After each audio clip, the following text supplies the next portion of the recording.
톰 소여의 모험.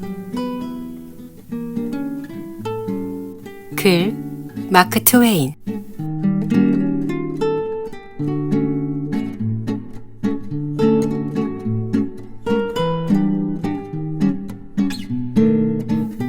톰은 금주 동맹 소년단의 화려한 휘장이 마음에 들어서 소년단에 가입했다. 그리고 담배를 피우지 않고 씹는 담배도 그만두고 점잖지 못한 말과 행동은 절대 하지 않겠다고 맹세했다. 그러자 톰은 아주 새로운 사실을 하나 발견했다. 그것은 그 어떤 일을 하지 않겠다고 약속한다는 것은 결국 그 일을 하고 싶어 못 견디게끔 하는 가장 확실한 방법이라는 것이었다. 이내 톰은 술이 마시고 싶어지고 욕이 하고 싶어져서 견딜 수 없게 되었다. 이 욕망은 점점 커져만 갔다. 만일 새빨간 허리띠를 두르고 으스댈 수 있는 기회만 없었다면 당장이라도 탈퇴해버리고 말았으리라. 독립기념일인 7월 4일이 다가오고 있었지만 그 행사에 참가하겠다는 희망은 아예 가입한 지 채 48시간도 못 되어 단념해버렸다. 대신 치안판사인 프레이저 노인에게 희망을 걸기로 했다. 소문에 따르면 노인은 얼마 안 있어 임종할 것이었고 노인이 죽으면 지위가 높은 공무원이니만큼 성대한 장례식이 거행될 것이 틀림없었다. 그래서 사흘 동안 톰은 무엇보다도 노인의 상태에 관심을 두고 뉴스에 귀를 기울이고 있었다.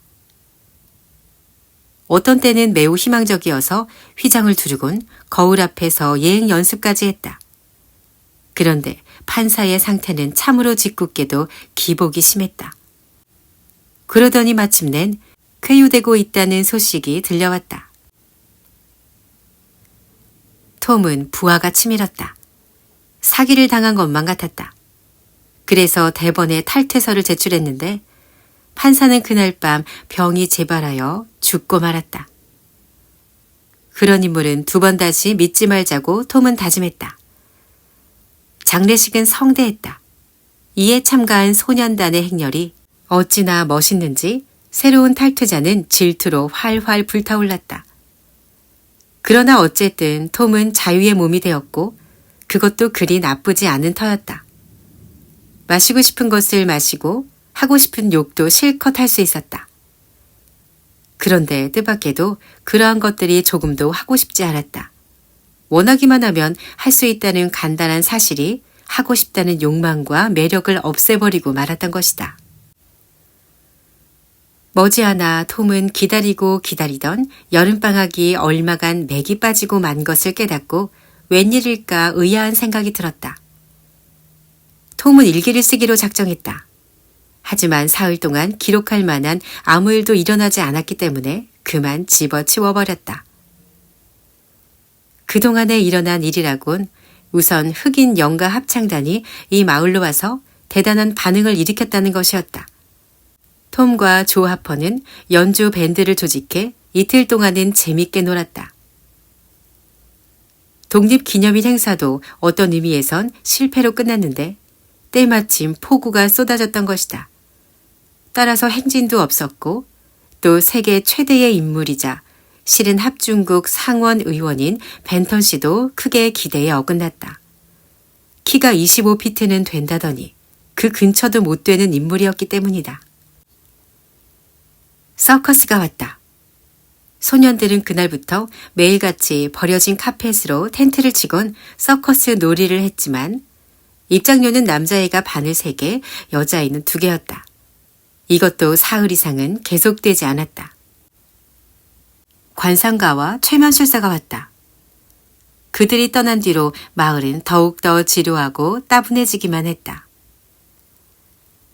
가끔씩 소년, 소녀들의 파티가 있어 신나긴 했지만 너무나 드문 일이어서 다음 파티까지의 지루함을 더할 뿐이었다. 베키 세처는 방학 내내 부모와 함께 지내려고 콘스탄티노플로 가버렸다. 따라서 인생의 재미라곤 아무 데서도 찾을 수 없었다. 지난번 그 살인사건에 얽힌 무서운 비밀은 언제나 가슴속에 깔려 있어서 마치 암덩어리처럼 끊임없이 마음을 괴롭히고 고통을 주었다.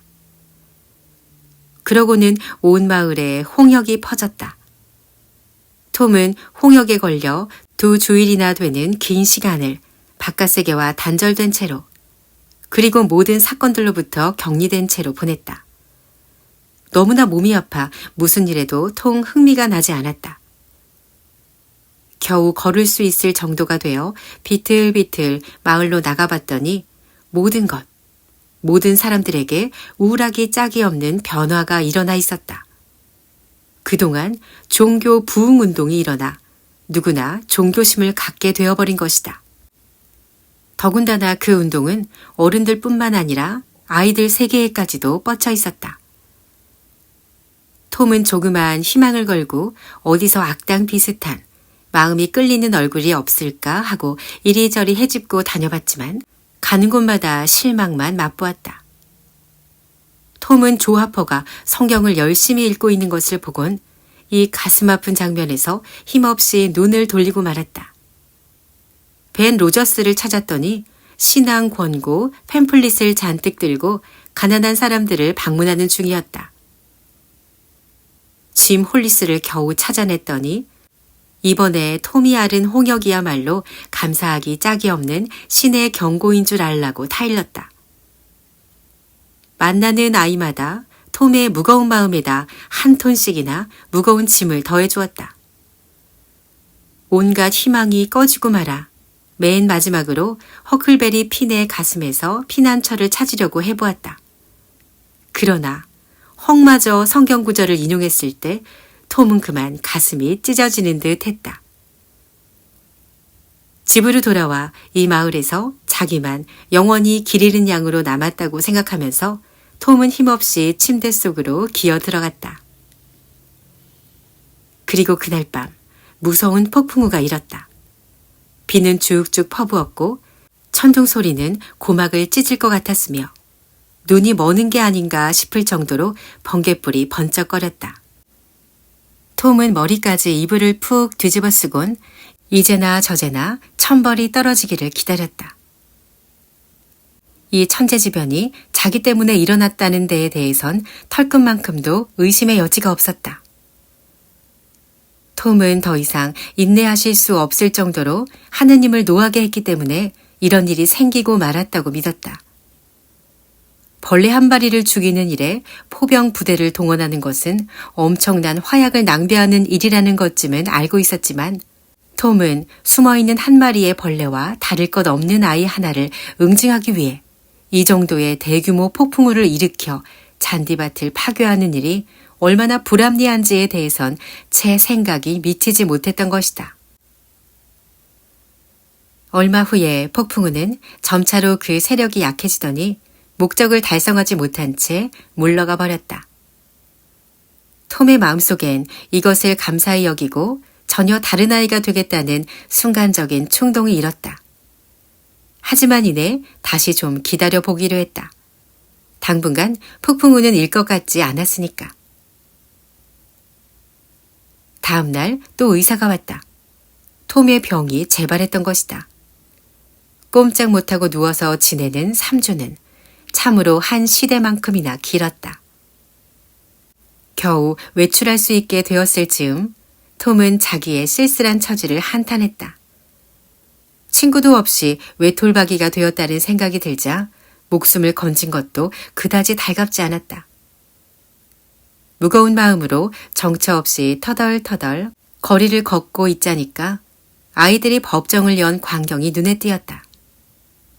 짐 홀리스가 재판관이 되어 참새 시체 하나를 앞에다 놓고 가해자인 고양이를 재판하고 있었다. 그리고 또 다른 골목에선 헉핀이 어디선가 훔쳐온 참외를 먹고 있었다. 그랬다. 아이들도 그 사이에 톰과 마찬가지로 병이 재발했던 것이었다.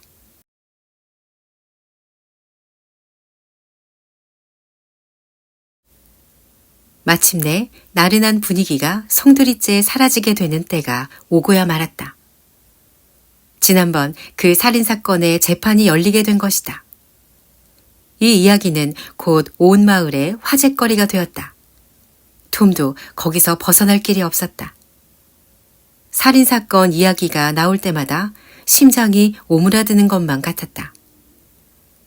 톰은 양심의 가책과 공포 탓으로 견딜 수가 없었다. 자기가 듣는 데서 그 이야기를 꺼내는 것은 자기 속을 떠보기 위한 일이라고 생각되었다. 자기가 그 사건에 관여되었다는 의심을 받을 리가 없다는 것은 알았지만 그래도 이런 화제가 들먹여질 때마다 속이 불편해지는 것은 어쩔 도리가 없었다. 그 때문에 톰은 늘 전전긍긍하고 있었다. 톰은 헉과 이야기를 해보려고 사람들의 눈을 피할 수 있는 장소로 헉을 불러냈다. 잠시나마 입을 열어 같은 입장에 있는 동지와 무거운 짐을 나누면 얼마간이라도 부담이 덜어질 것 같았다. 그리고 헉이 입조심을 하고 있다는 것을 확인해 두고 싶기도 했다. 헉, 너 누구한테 얘기했니? 뭘 말이야? 뭔지 알잖아. 아, 그거. 물론 안 했지. 한마디도 안 했어? 입도 뻥끗 안 했어. 그런데 왜 묻는 거야? 겁이 나서 그래. 야, 그 일이 밝혀지면 우린 이틀도 살지 못할 거야. 너도 알잖아. 톰은 조금 안심이 되었다. 톰은 잠시 말문을 닫았다가 다시 말했다. 헉, 너 말이야. 누가 뭐래도 절대로 얘기하지 않겠지? 누구도 내 입은 못 열어. 그 인디언 악당놈 손에 잡혀 강에 빠져 죽어도 괜찮다면 짓거릴지 모르지만 그러지 않는 한은 어림도 없어. 응, 그럼 됐어. 안심했어. 우리가 입만 꽉 다물고 있으면 문제 없을 거야. 하지만 다짐을 해두기 위해서 다시 한번 맹세하자. 그래, 좋아. 그래서 두 소녀는 다시 한번 엄숙하게 맹세했다. 무슨 얘기가 돌고 있지, 헉? 꽤 떠들어대던데. 떠들어댈 뿐이야. 어딜 가도 머프 포터 얘기 투성인데. 그때마다 식은땀이 나고 어디론가 숨고 싶어져. 난 안 그런 줄 아냐? 이제 머프는 끝장났어. 그런데 너도 가끔 머프가 불쌍하다는 생각이 들지 않니?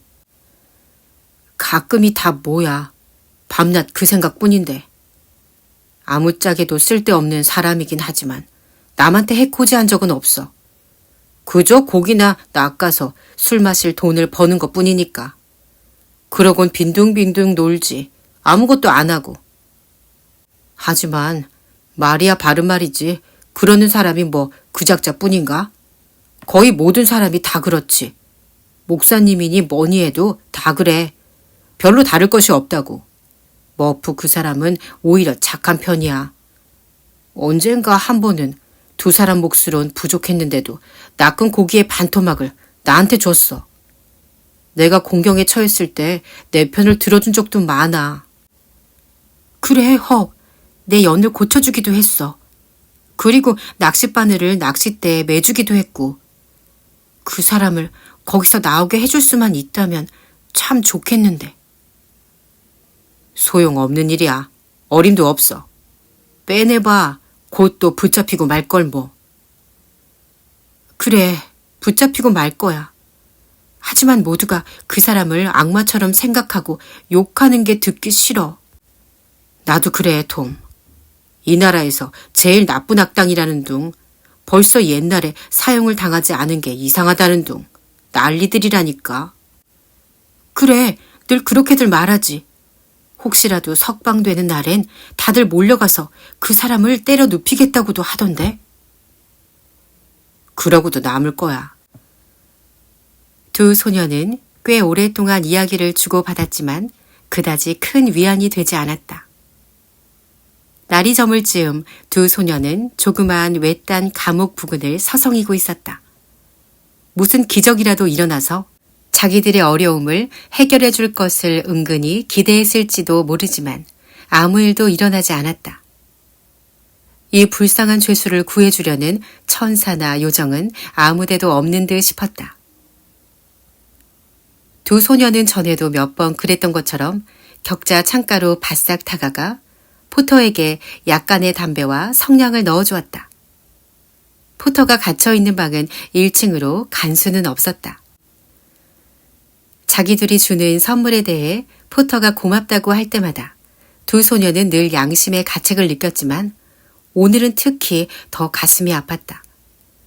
그리고 포터가 이렇게 말했을 때 두 소녀는 자기들이 더할 나위 없이 겁쟁이이고 정직하지 못한 것처럼 느껴졌다.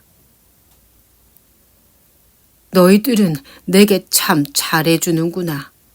이 마을에서 너희들 둘만큼 나한테 친절하게 대해주는 사람은 아무도 없어.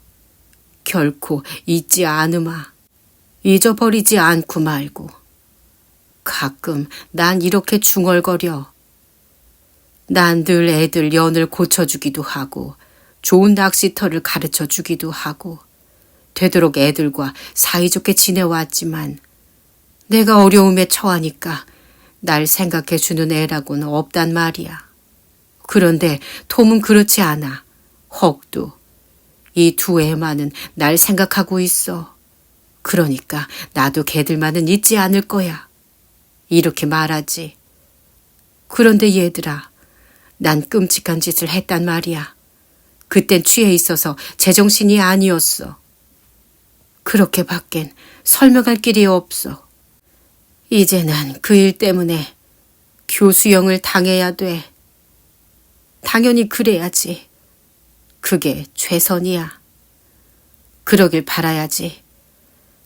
자, 이런 얘긴 집어치우자꾸나. 언짢아 하지 마라. 하지만 꼭 하나만 당부해 두고 싶은 게 있구나. 그건 술 먹고 취하지 말라는 거야. 술에 취하지 않으면 이런 데 올 일이 없지. 좀 더 옆으로 비켜서줘. 옳지. 이젠 됐어. 이런 처량한 처지에 빠지면 친절한 사람의 얼굴을 보는 것만으로도 큰 위로가 되거든.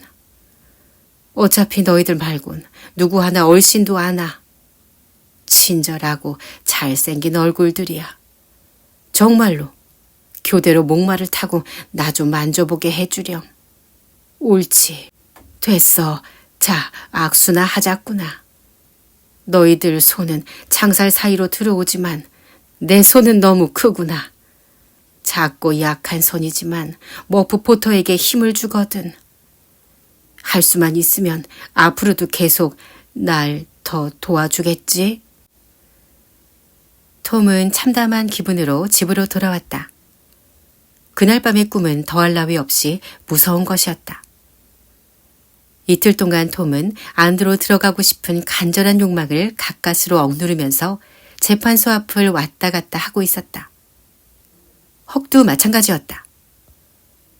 두 소녀는 되도록 서로를 피하려고 하면서 그곳을 떠났지만 얼마 후에는 어쩔 수 없는 호기심으로 다시 제자리로 돌아오고 말았다. 방청객들이 밖으로 나올 때마다 톰은 바싹 귀를 기울였지만 신통한 소식이라고는 없었다. 사태는 점점 더 포터에게 불리해져 갔다.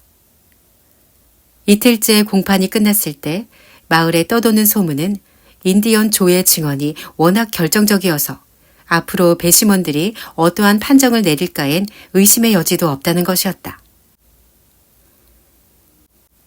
그날 밤 톰은 언제나처럼 창으로 해서 자기 방으로 들어왔다.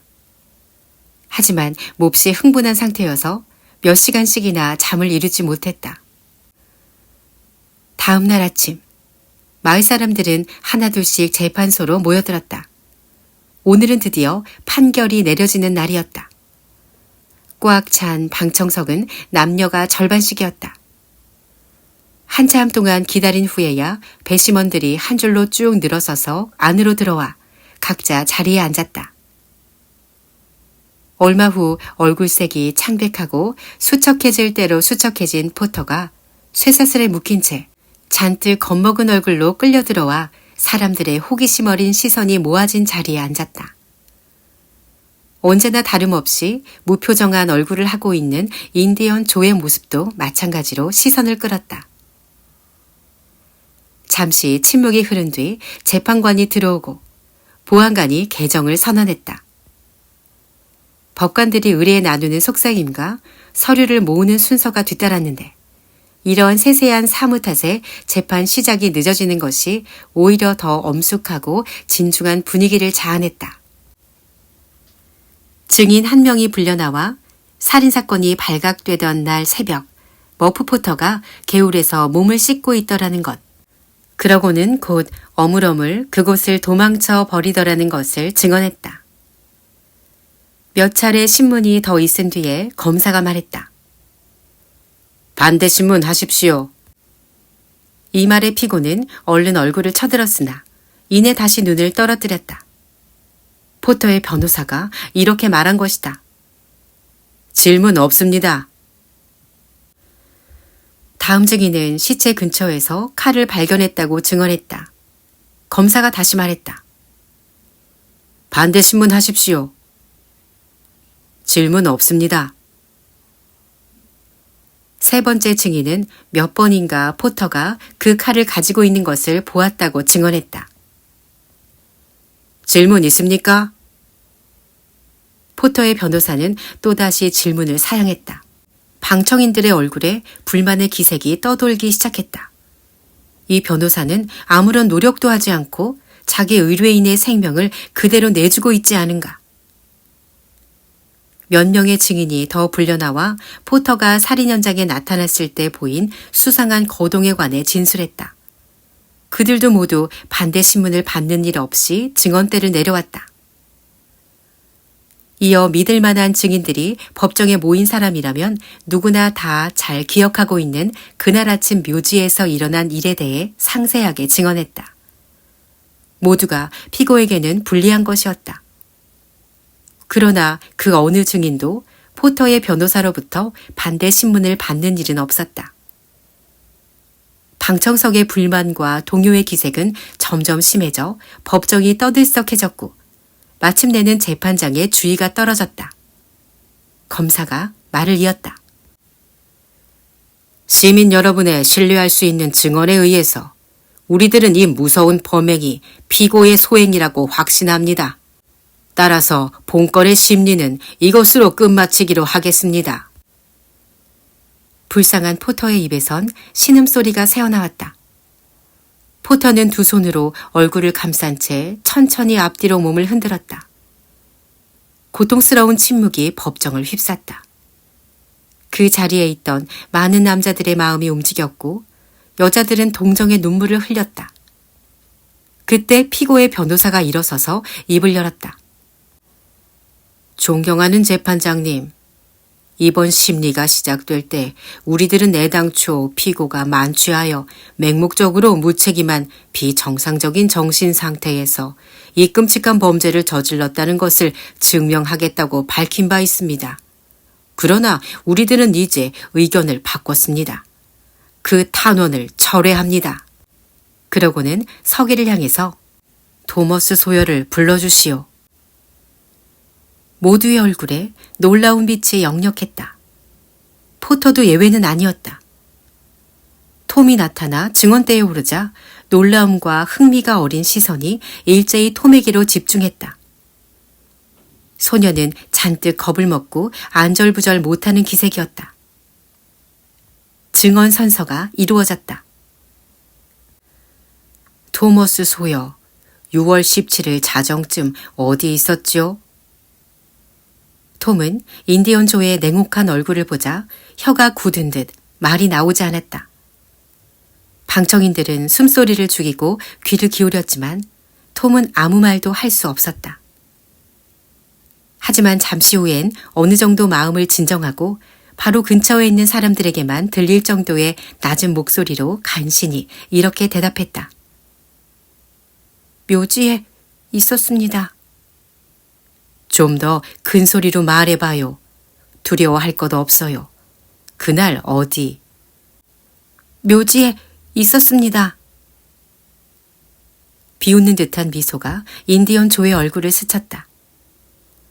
호스 윌리엄스의 무덤 근처에 있었단 말인가요? 네, 그렇습니다. 똑똑히 좀 더 큰 소리로 말해봐요. 얼마나 가깝게 있었지요? 지금 저와 변호사님 정도의 거리였어요. 숨어 있었나요? 그렇습니다. 어디에? 무덤 옆 느릅나무 뒤에 있었습니다.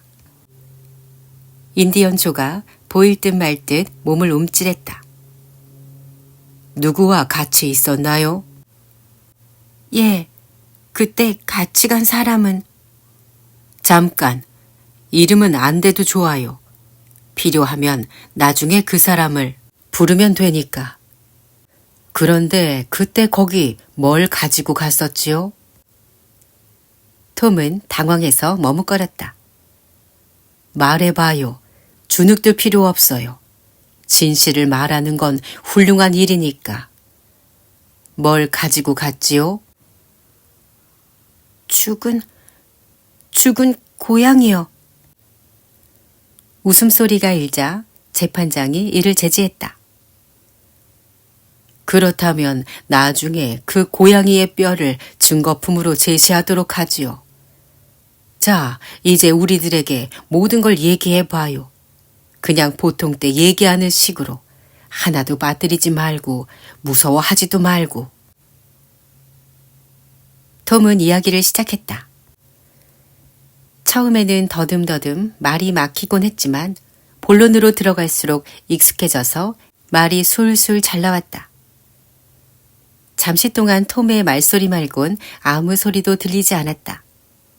모든 눈이 톰에게로 쏠린 채 방청객들은 입을 벌리고 숨을 죽인 채 한마디 한마디에 귀를 기울이고 있었고 이 이야기가 가진 무시무시한 매력에 끌려 시간이 흐르는 것조차 잊고 있었다.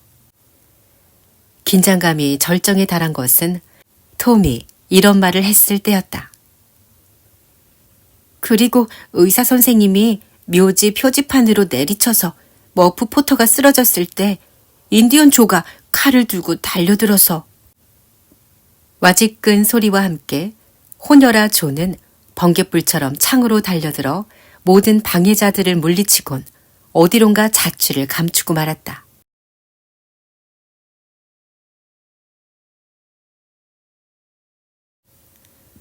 또다시 톰은 마을의 빛나는 영웅이 되었다. 어른들에겐 귀염둥이가 되었고 아이들에게는 선망의 대상이 된 것이다. 톰의 이름은 오래도록 남을 활자로까지 새겨졌다. 마을 신문이 톰에 관해 대서특필했기 때문이다. 목숨만 건진다면 언젠가 대통령이 될지도 모른다고 믿는 사람도 있었다. 언제나처럼 변덕스럽고 비이성적인 세상은 이번에는 머프 포터를 맞아들여 전에 업신여기던 것만큼 그를 감싸고 돌았다. 그러나 이러한 행동은 그나마 세상의 칭찬을 받을 만한 일이니 이러쿵저러쿵 할 필요는 없을 것이다. 톰은 의기양양해서 하루하루가 찬란히 빛났지만 밤만 되면 공포의 도가니였다. 꿈마다 인디언 조가 나타나 살기 가득한 눈으로 톰을 흘겨보았다. 어두워지기만 하면 그 어떤 유혹을 받아도 외출하지 않았다. 불쌍한 헉도 톰과 똑같이 비참할 정도로 공포에 빠져 있었다. 톰이 변호사에게 사실을 전부 털어놓은 것은 그 중요한 재판 전날 밤이었고 인디언 조가 도망치는 바람에 법정에서 증언하지 않아도 되었지만 헉은 자기도 그 일에 연루되었던 사실이 밝혀질까 몹시 두려워했다. 그래서 생각 끝에 헉은 일부러 그 변호사를 찾아가 비밀을 지켜줄 것을 약속받았지만 그게 무슨 소용이 있겠는가. 톰이 양심의 가책을 견딜 수 없어 밤에 몰래 변호사의 집으로 찾아가 그렇게까지 엄숙하고 굳은 맹세로 봉해버렸던 입으로 무서운 비밀을 털어놓은 뒤부턴 헉의 인간에 대한 신뢰감은 적잖이 사라졌던 것이다. 톰은 낮 동안은 머프 포터가 감사해야 할 때마다 자기가 말하길 잘했다고 생각했다. 그러나 밤이 되면 괜히 말했다고 후회가 막심했다. 어떤 땐 인디언조가 절대로 체포되지 않을까봐 두렵다가도 또 어떤 땐 체포될까봐 두려웠다. 인디언조가 죽어서 자기 눈으로 그 시체를 보기까지 결코 잠시도 마음을 놓고 쉴 수 없으리라는 것은 틀림없었다. 현상금이 붙었고 부근 일대를 샅샅이 수색해봤지만 인디언조는 발견되지 않았다. 마침내 모르는 것이 없고 언제나 경외감을 일으키는 존재. 그러니까 탐정이 세인트 루이스에서 와선 그 근처를 찾아다니며 머리를 끄덕이고 무엇이든 다 안다는 얼굴을 하고 돌아다녀 그런 사람들이 대개 거두는 그러한 종류의 대성공을 거두었다. 다시 말해 단서를 발견했다는 것이었다. 그러나 단서를 살인죄로 교수형에 처할 수는 없지 않은가. 그래서 탐정이 일을 끝내고 돌아간 후에도 톰의 불안은 전과 조금도 다를 것이 없었다. 서서히 시간이 흘러갔다. 하루하루가 지나감에 따라 마음의 무게도 조금씩 덜해졌다.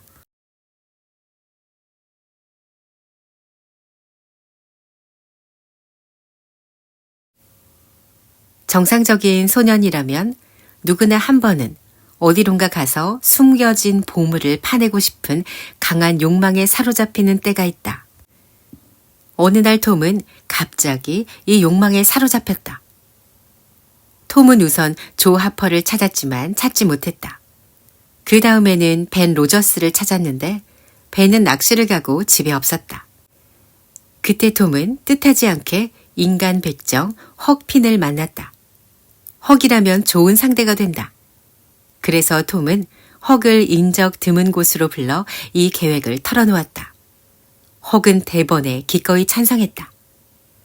재미있고 돈이 들지 않는 일이라면 헉은 무엇이나 찬성했다. 시간은 돈이다 라고 하지만 헉은 돈이 되지 않는 그런 종류의 시간을 무한정으로 가지고 있었기 때문이다. 헉이 말했다. 어딜 파볼까? 아무데면 어때? 아니 그럼 보물이 사방에 묻혀있단 말이야? 절대로 그렇지 않지.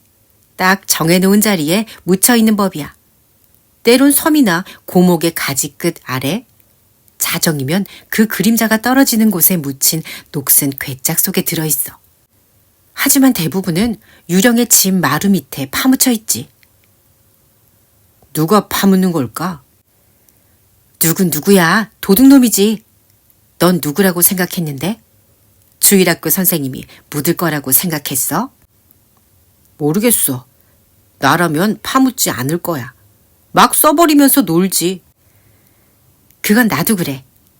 하지만 도둑놈들은 그렇지 않아. 꼭 어디에다 감춰둔다니까. 나중에 가지러 안 와? 아니, 가지러 오겠다고 생각하지만 대부분 자기들이 표시해둔 곳을 잊거나 죽어버리고 말아. 어쨌든 오랫동안 파묻혀 온통 녹투성이가 되고 말지.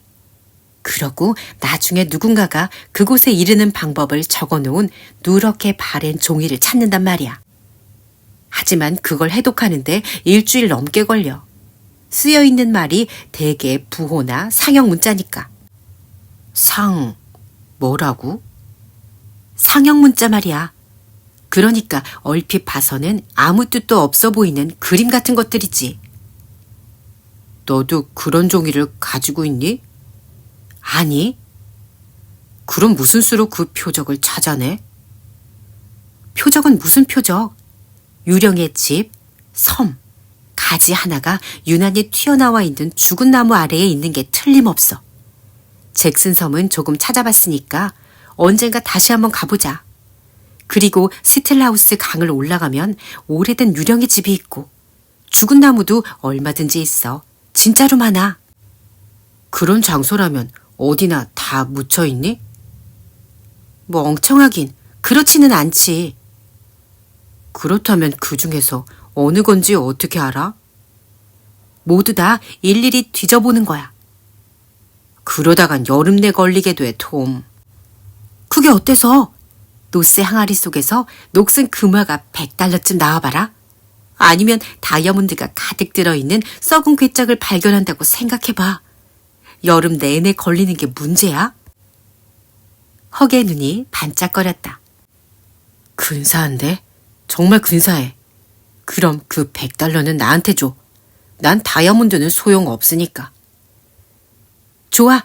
하지만 나라면 그 다이아몬드 포기 안 할 텐데. 나중엔 한 개에 $20나 하는 것도 있어.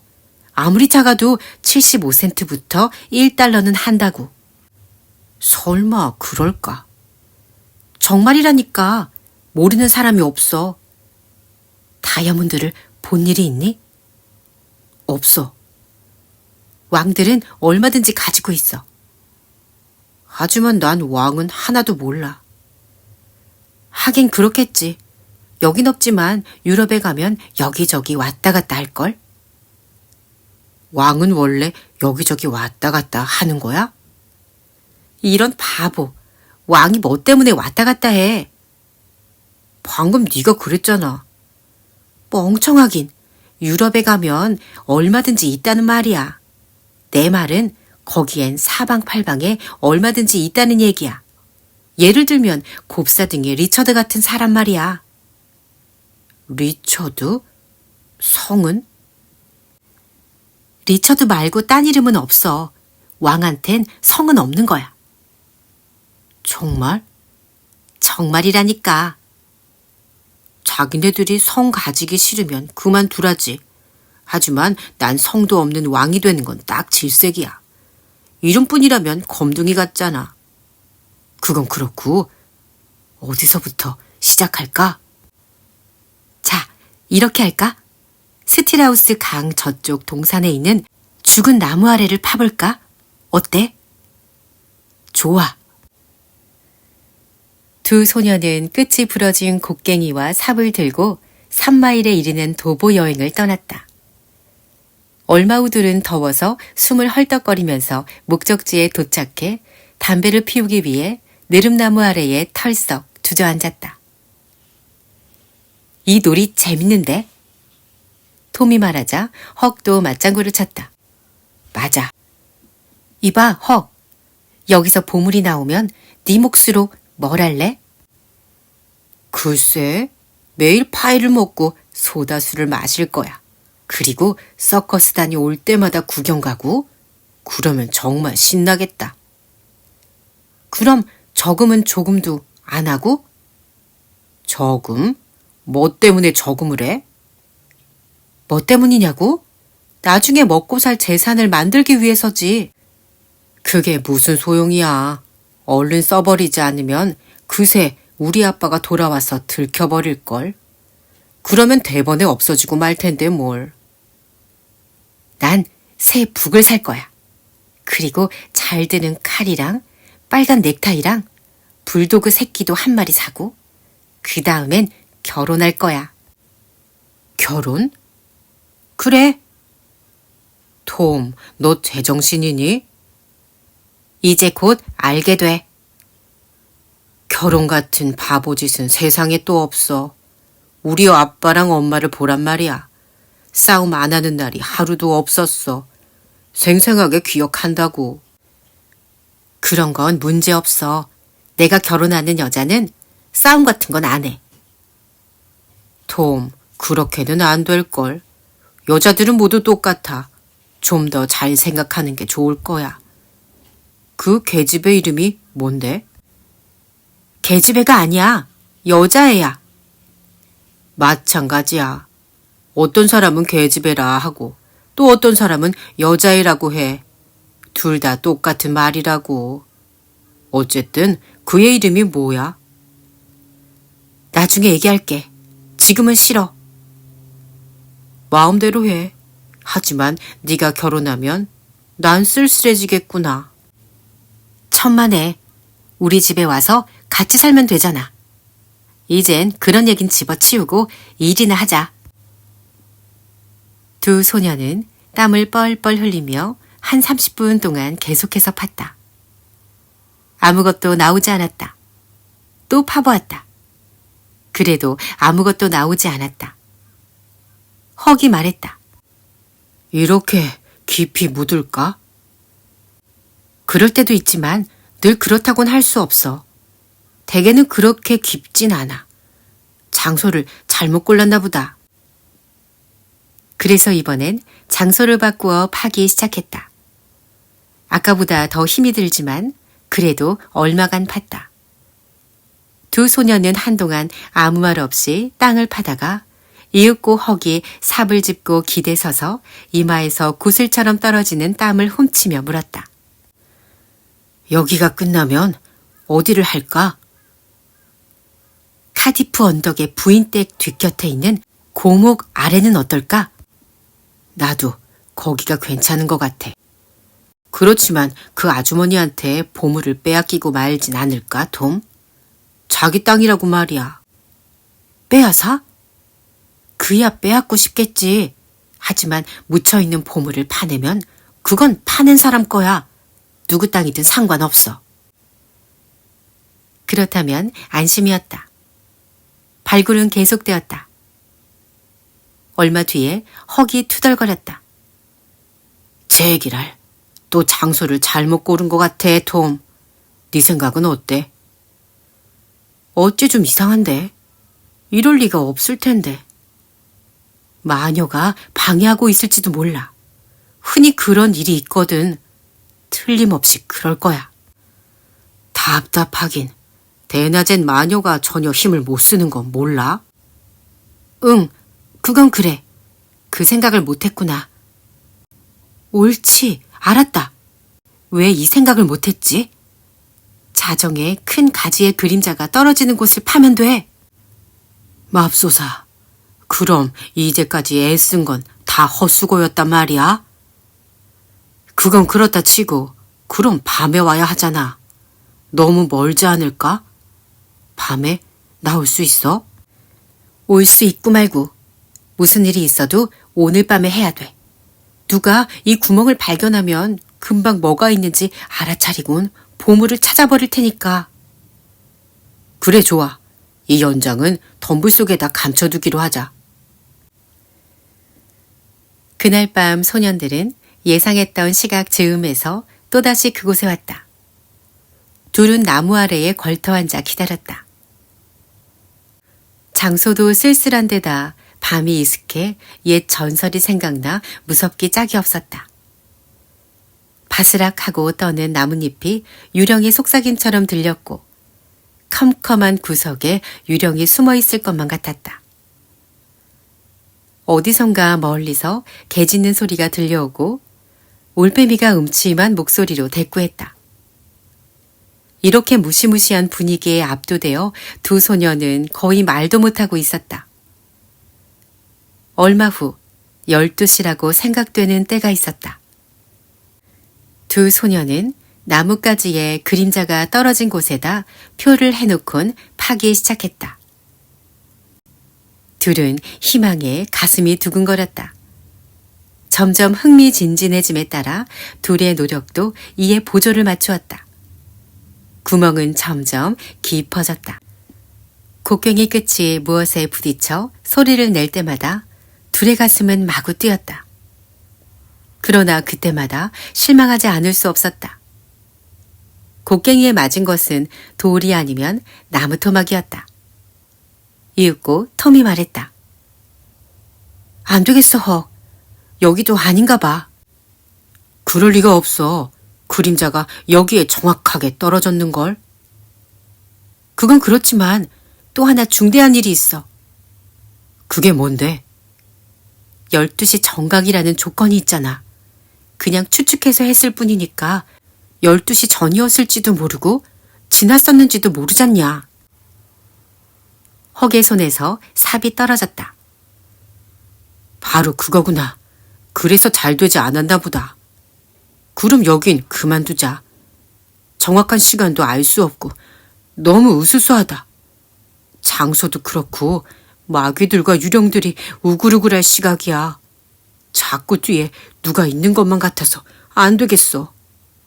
그래서 뒤돌아봤다간 또 앞에 뭐가 있을 것 같아 돌아서지도 못하겠어. 여기 온 뒤로 계속 소름이 끼쳐. 응, 그건 나도 마찬가지야, 헉. 보물을 묻을 땐 대개 죽은 사람을 함께 묻어 보물을 지키게 하거든. 정말이야? 정말이고 말고 어느 책에나 다 그렇게 쓰여 있다니까. 난 잘 알아. 톰, 난 죽은 사람 옆에서 얼쩡거리기 싫어. 무슨 탈이 나도 날 거다. 나도 유령들 비위 거스르는 건 딱 질색이야. 여기서 해골바가지가 쓱 나타나서 뭐라고 한다고 생각해봐. 그만해, 톰. 무서워. 그래, 헉. 정말 오싹하지? 이봐, 톰. 여긴 그만두고 어디 딴 곳을 파보기로 하자. 그래, 그거 좋겠다. 톰은 잠시 생각했다. 어디가 좋을까? 그래, 유령의 집이 좋겠다. 그만둬, 톰. 유령의 집은 딱 질색이야. 죽은 사람보다 유령 쪽이 몇 배나 무서울걸. 죽은 사람은 무슨 말을 할지는 모르지만 수의를 몸에 걸치고 모르는 사이에 쓱 들어오거나 어깨 뒤에서부터 슬쩍 얼굴을 내밀고 온 유령이 하는 식으로 희죽웃진 않을 테니까. 정말이지, 난 싫어, 톰. 그걸 좋아할 사람은 아무도 없을걸. 그건 그래. 하지만 유령은 밤이 아니면 나오지 않거든. 그러니까 낮에 하면 우릴 방해하지 못해. 그렇겠구나. 하지만 낮이고 밤이고 간에 그 집엔 아무도 안 가. 너도 그건 알고 있겠지? 응. 하지만 그건 사람이 죽은 데는 무조건 꺼리기 때문이야. 그 집에서 있었던 이상한 일은 밤에 창가에 파란불이 훨훨 날고 있었던 것뿐이야. 진짜 유령이 나온 적은 없었어. 하지만 파란불이 훨훨 날고 있으면 그 뒤에는 반드시 유령이 있는 거야. 왜냐하면 유령 말고 파란불을 쓰는 놈은 없으니까. 그건 그래. 어쨌거나 그래도 유령은 낮에는 안 나타나니까 겁낼 것 없어. 알았어. 네가 정 그렇다면 유령의 집에 가기로 하자. 이때 둘은 언덕을 내려오기 시작하고 있었다. 저만큼 앞에 달빛을 받고 있는 골짜기 중간쯤에 외딴 곳에 바로 그 유령의 집이 있었다. 담이 허물어진 지는 이미 오래됐고 입구 계단에는 자랄 대로 자란 잡초가 무성했으며 굴뚝은 쓰러지고 창은 창틀만 남아 입을 크게 벌리고 있는 데다 지붕 한쪽은 무너져 떨어져 있었다. 두 소녀는 혹시나 창에서 파란 불이 보이지 않나 잠시 눈길을 그쪽으로 돌리곤 이윽고 때와 장소에 걸맞는 낮은 목소리로 소곤소곤 속삭이며 오른쪽으로 한참을 돌아가서 그 집에서 되도록 멀리 떨어져 카디프 언덕 뒤쪽 숲을 빠져나와 마을로 돌아왔다.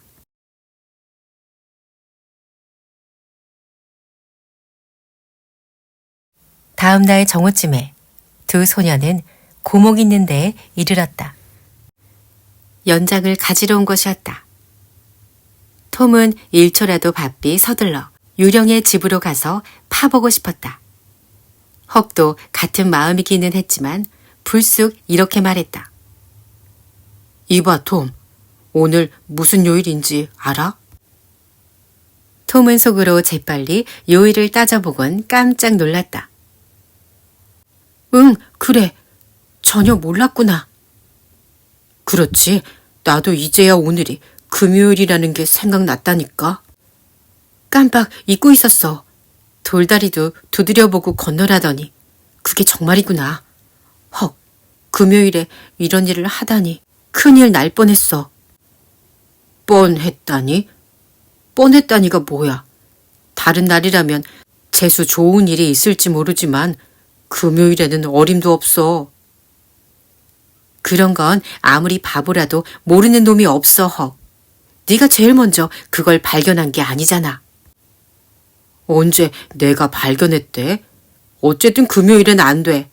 더군다나 어젯밤엔 이상한 꿈을 꾸었거든. 쥐 꿈을 꾸었다니까. 그거 큰일인데? 나쁜 일이 있을 징조야. 그 쥐들이 서로 싸웠니? 아니. 그럼 됐어. 싸움을 안 했다면 언짢은 일이 있을지도 모르겠다는 징조일 뿐이니까. 조심해서 거기에 걸려들지 않도록 하면 돼.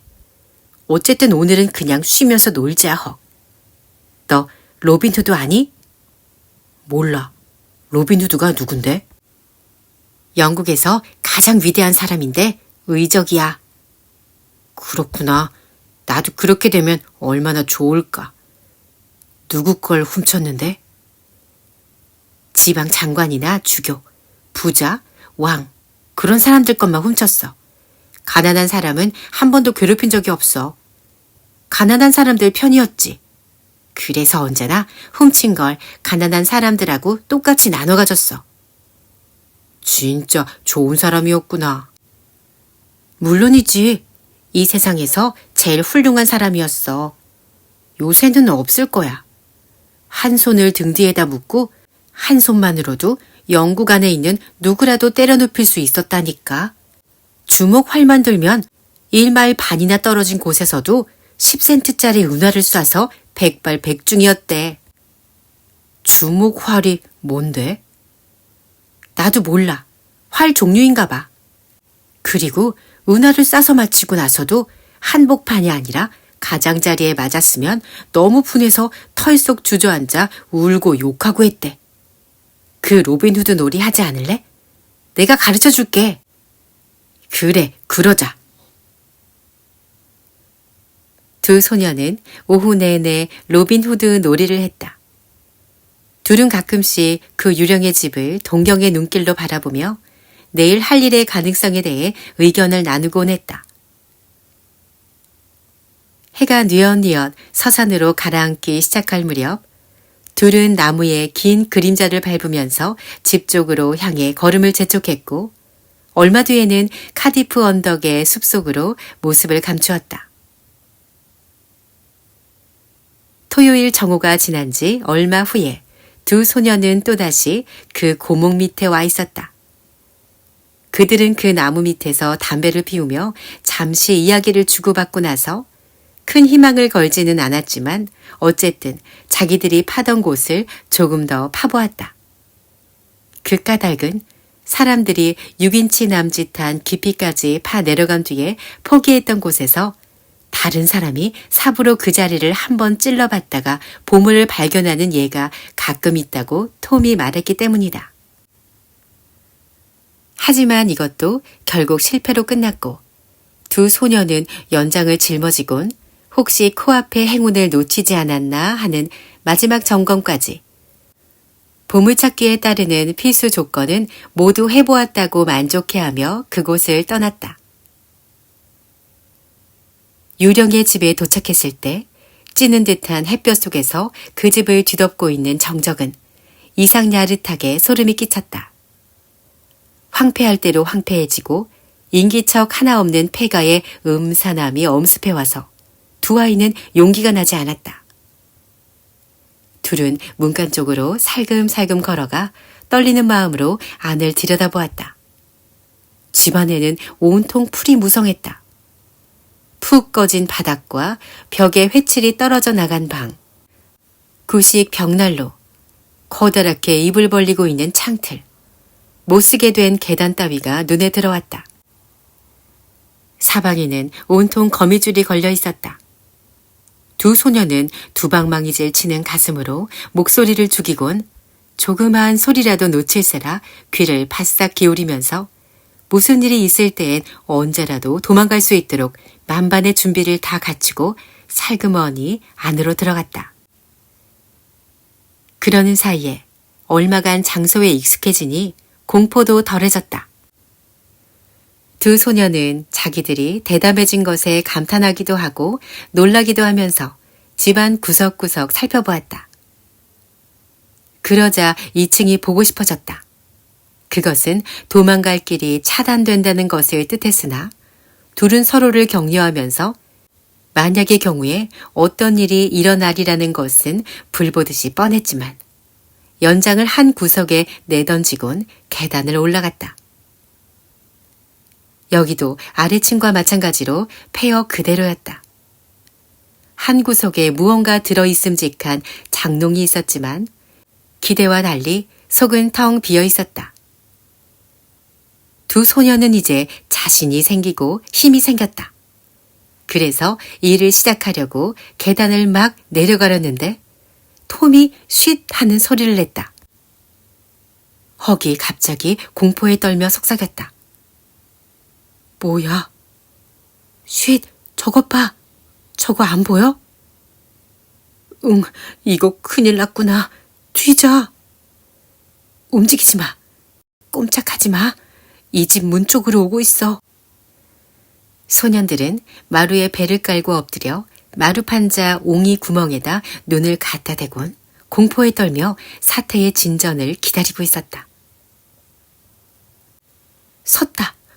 아니, 이쪽으로 오고 있어. 안으로 들어왔다. 아무 말도 하지 마, 헉.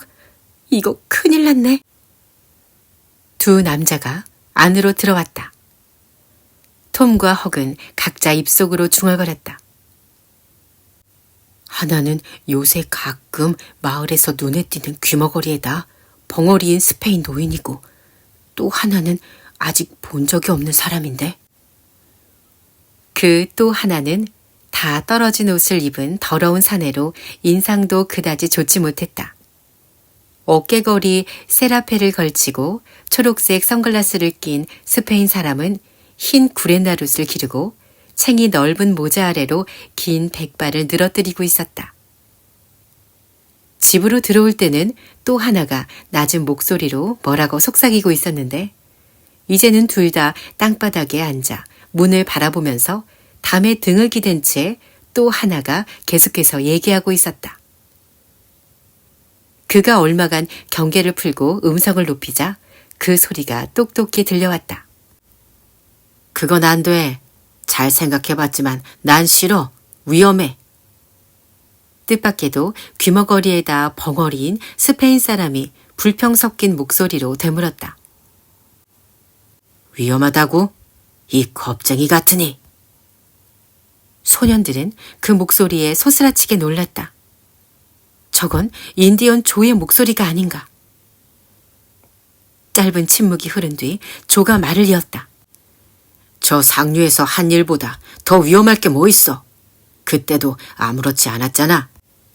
그건 달라. 훨씬 상류였고 거긴 다른 집이라고는 없었잖아. 그러니까 들킬 염려는 없었거든.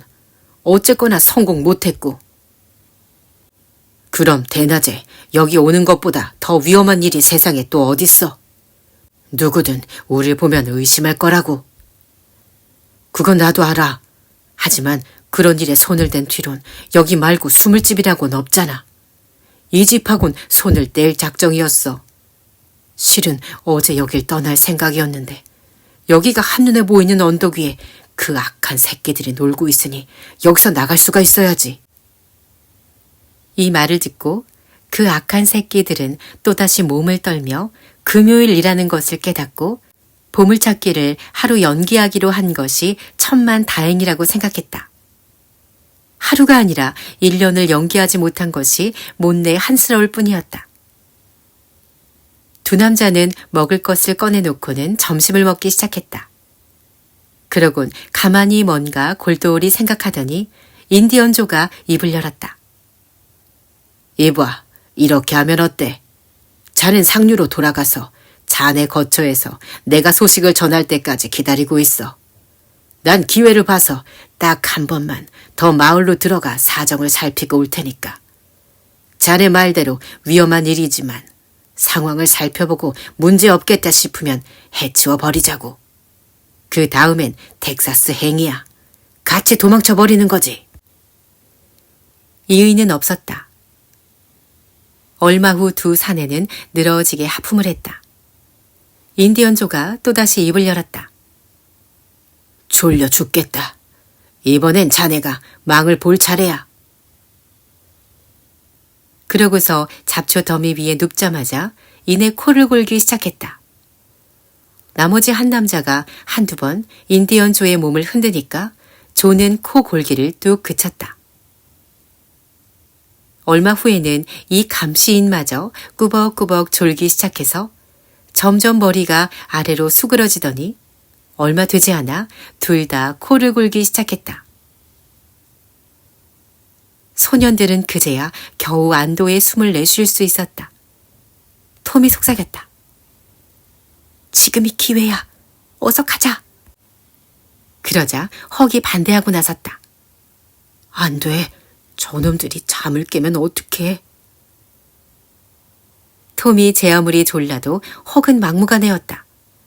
할 수 없이 톰은 혼자서 나갈 셈으로 가만히 일어서서 한 걸음 내디뎠는데 순간 그 몹쓸 마루가 요란하게 삐거덕 소리를 내는 바람에 혼비백산, 털썩 주저앉고 말았다.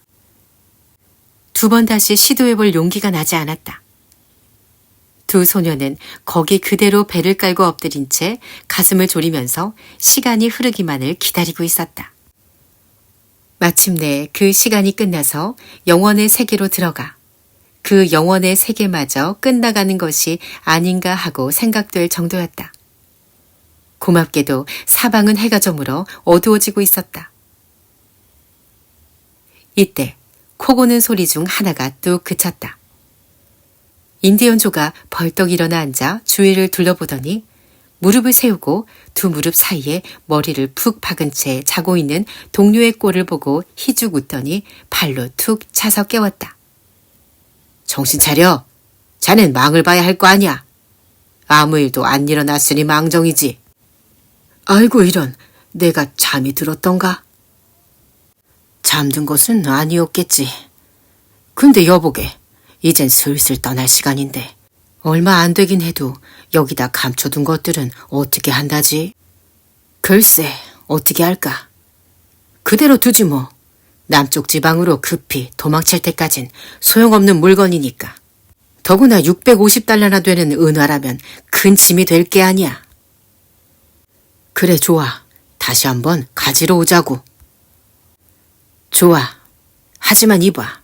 적당한 때를 택해서 그 일을 해치우려면 좀 시간이 걸릴지도 몰라.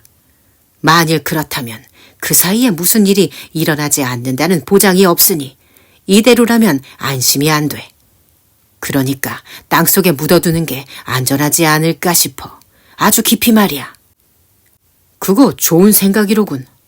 인디언 조의 동료는 이렇게 맞장구를 치고 나서 방을 가로질러 난로가로 가서 그 앞에 무릎을 꿇더니 바닥에 있는 돌을 치우곤 그 밑에서 짤랑짤랑 경쾌한 소리를 내는 주머니 하나를 끄집어냈다.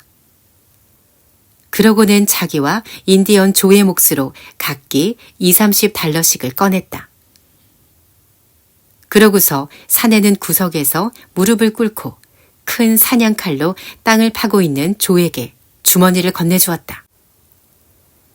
이 순간 소년들은 무섭다는 생각도 고생스럽다는 생각도 다 잊고 눈앞에서 일어나는 움직임 하나하나를 뚫어져라 지켜보고 있었다. 이게 무슨 행운인가? 상상조차 할 수 없는 대성공이었다. 600달러라는 큰 돈이 있다면 6명의 소년이 부자가 되고도 남는 돈 아닌가? 어딜 파볼까 하고 걱정할 필요도 없이 이렇게 운 좋은 보물찾기가 세상에 어디 또 있을 수 있단 말인가? 두 소년은 연방 팔꿈치로 서로 쿡쿡 찔렀는데 물론 그 의미는 어때? 여기 오길 잘했지 였다. 조의 나이프 끝이 무엇에 탁 하고 부딪혔다. 이게 뭐야? 조가 소리치자 또 하나가 그 말을 받았다. 뭔데? 절반쯤 썩은 반자인가? 아니야, 그렇지 않아. 괴짝 같은데. 좀 도와줘. 가만히 있자. 뭐가 들어있을까? 그만둬, 됐어. 옳지, 구멍이 뚫렸다. 조는 손을 뻗치더니 뭔가를 끄집어냈다. 아니, 이게 뭐야? 돈이잖아. 둘은 꺼내놓은 한 줌의 동전을 조사해보았다. 모두가 금화였다. 그들 머리 위의 소년들도 그들 못지않게 기뻐하고 흥분했다. 조의 동료가 말했다. 어서 빨리 파야겠군. 저쪽 구석 자풀 속에 녹슨 곡괭이가 한 자루 굴러다니던데 벽난로 저쪽 말이야. 조금 전에 봤는데. 이렇게 말하며 그는 소년들의 곡괭이와 삽을 가지고 왔다. 인디언 조는 그 곡괭이를 받아들고 자세히 이리저리 들여다보고 나서 머리를 가로젓더니 혼잣말로 뭔가를 중얼거리면서 땅을 파기 시작했다. 이내 괴짝이 나타났다. 그다지 크지는 않았지만 가장자리마다 철로 테두리가 둘러진 괴짝이었다. 오랜 세월에 썩긴 했지만 원래 꽤 튼튼하게 만들어진 것이 분명했다. 두 사내는 황홀해서 말도 잃고서 잠시 우두커니 그 보물을 바라보았다. 인디언조가 먼저 입을 열었다. 여보게, 몇천 달러나 되는 큰 돈이야.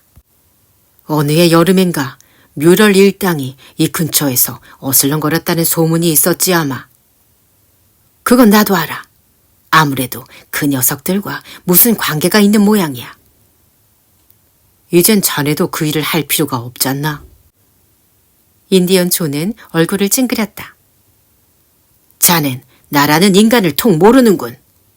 적어도 그 일에 관해선 전혀 모른단 말이야.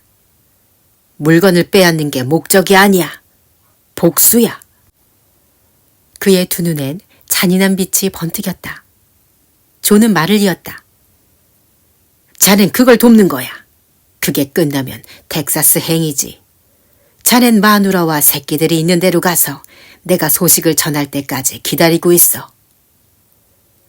좀 그렇다면 그러지 뭐. 그런데 이건 어떻게 한다. 또다시 묻어두나? 그렇게 하지. 아니, 안 돼. 인디언 추장 세이챔의 이름을 걸고 그건 절대 안 될 소리야. 하마터면 잊을 뻔했는데 이 곡괭이엔 흙이 묻어 있어. 뭐 때문에 여기 곡괭이하고 삽이 있는 거지? 무슨 일로 갓 파낸 흙이 들러붙어 있는 거야? 이 곡괭이는 틀림없이 누가 가지고 온 거야. 그놈들은 지금 어딨지? 무슨 소리 못 들었어? 아무도 못 봤어? 가만히 있자. 이것을 여기에 도로 묻어 놓는다 치자. 그놈들이 이 파낸 자리를 발견하면 어떻게 되지? 안 돼. 안 되고 말고. 내 거처로 가지고 가자고. 그렇군. 진작 그걸 생각했어야 할 걸 그랬네. 그러면 1호로 할까? 아니야. 2호로 해. 십자가 밑 말이야. 1호는 장소가 나빠. 눈에 띄기 쉬워. 알았어. 꽤 어두워졌으니까 이젠 나가도 괜찮겠지. 인디언 조는 일어서서 이쪽 저쪽 창으로 옮겨다니며 조심스럽게 상황을 살폈다. 한참 만에 그는 입을 열었다. 어떤 놈이 이 연장을 가져왔을까? 어쩌면 2층에 숨어 있는 게 아닐까? 소년들은 숨이 멎는 것 같았다.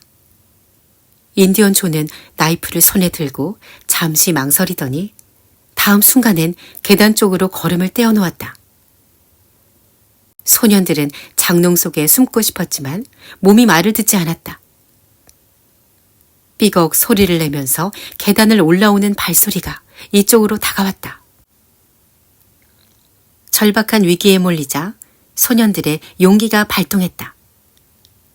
두 소년이 바로 장롱 속으로 뛰어들려고 하는 순간 우지끈하고 썩은 나무가 부러지는 소리가 나며 인디언 조가 부서진 난간 조각들 사이로 굴러 떨어졌다. 조는 혼잣말로 욕을 하면서 일어섰다. 그의 동료가 말했다. 내버려둬. 있으라면 있으라지 뭘 그래. 그냥 2층에 있으라고 해. 상관없어. 떨어져 돼지고 싶으면 그러라고 하자고. 이제 15분만 지나면 사방이 아주 컴컴해질 거야. 우릴 쫓아오려면 쫓아오라고 해. 누가 눈썹 하나 까딱할 줄 알고. 내 생각 같아선 연장을 가지고 온 녀석들은 우릴 보고 유령이나 뭐 그런 걸로 생각했을 거야. 틀림없이. 지금쯤은 아마 걸음아 날 살려라 하고 주랭랑 치고 있을걸. 조는 한동안 투덜거리다 결국 날이 완전히 어두워지기 전에 떠날 준비를 하는 게 좋겠다는 동료의 의견에 동의했다. 얼마 후에 그들은 소중한 괴짝을 껴안고는 슬며시 집을 나가 점점 깊어가는 어둠 속을 걸어 강 쪽으로 갔다. 톰과 헉은 몸을 일으켰다. 온몸이 저렸지만 두 소녀는 안도의 한숨을 내쉬며 통나무를 겹쳐놓은 틈새로 두 남자의 뒷모습을 바라보고 있었다. 따라간다고?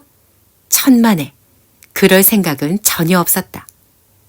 두 소녀는 목뼈가 제대로 붙은 채로 다시 땅을 밟게 된 것에 만족해하며 마을 쪽을 향해 언덕을 넘었다. 둘은 그다지 말을 많이 하지 않았다. 자기들의 불은 곡괭이와 삽을 왜 거기까지 가져갔을까 자책하는 것 말곤 아무것도 생각할 여유가 없었다. 그것만 없었다면 인디언초가 의심할 이유가 전혀 없었을 게 아닌가. 그들이 말하는 복수가 끝날 때까지 금은보화를 그대로 거기다 감춰두었는데 나중에 돌아와 보니 모든 것이 없어졌다고 하는 불행을 맛보았을 텐데. 아무리 생각해봐도 연장들을 안으로 들고 들어갔다는 것은 정말로 큰 실수였다.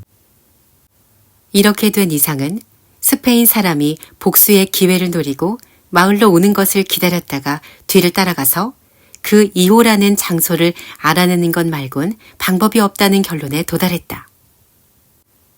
이때 톰의 머리에 끔찍한 생각이 떠올랐다. 복수! 우리들을 말하는 거면 어쩌지, 헉? 헉은 거의 기절할 것만 같았다. 제발 그런 말은 하지 마. 두 소녀는 마을에 이를 때까지 줄곧 이 이야기만 주고받다가 자기들이 아닌 다른 사람일 것이라는 데 동의했다. 그렇지 않으면 적어도 톰 하나만의 일이었다. 증언한 것은 톰 하나뿐이었으니까 말이다. 혼자서 위험에 빠져 있다는 것은 톰에게는 더할 나위 없이 서글픈 일이었다. 동지가 하나만이라도 있었으면 얼마나 마음이 놓일까 하고 톰은 생각했다.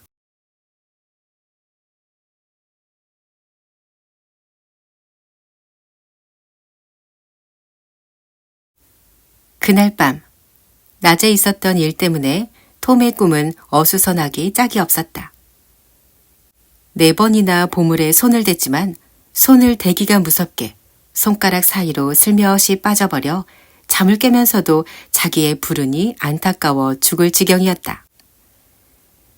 날이 밝은 새벽에 침대에 드러누운 채 어제의 모험을 생각하니 모든 일이 까마득히 멀게만 느껴지고 다른 세계거나 혹은 아주 옛날에 일어난 일처럼 생각되었다.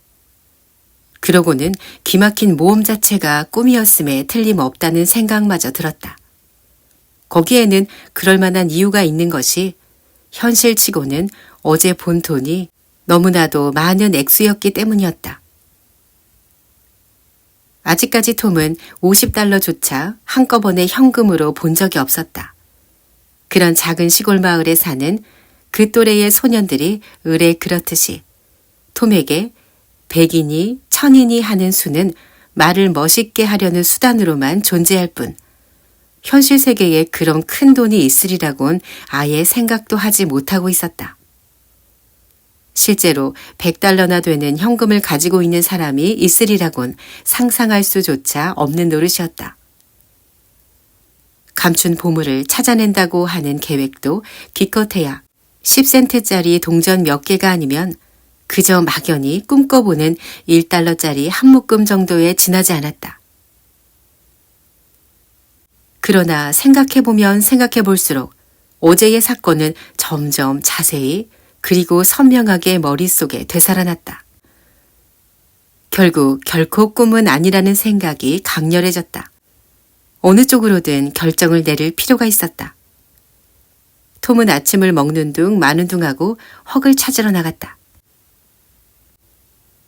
헉은 바닥이 편편한 작은 배의 배전에 걸터 앉아 잠옷 우울한 낯으로 무심히 발로 물장구를 치고 있었다. 톰은 헉이 이 문제를 먼저 꺼내는지 지켜볼 참이었다. 그렇지 않으면 어제의 모험은 한낱 꿈이었다는 것으로 판명된다. 어이, 헉! 톰! 잠시 침묵이 흘렀다. 톰, 그 빌어먹을 연장들을 고목 밑에다 놔뒀더라면 그 돈은 감쪽같이 우리께 됐을 텐데. 그럼 그건 꿈이 아니었구나. 차라리 꿈이었더라면 더 좋았을 걸 그랬어.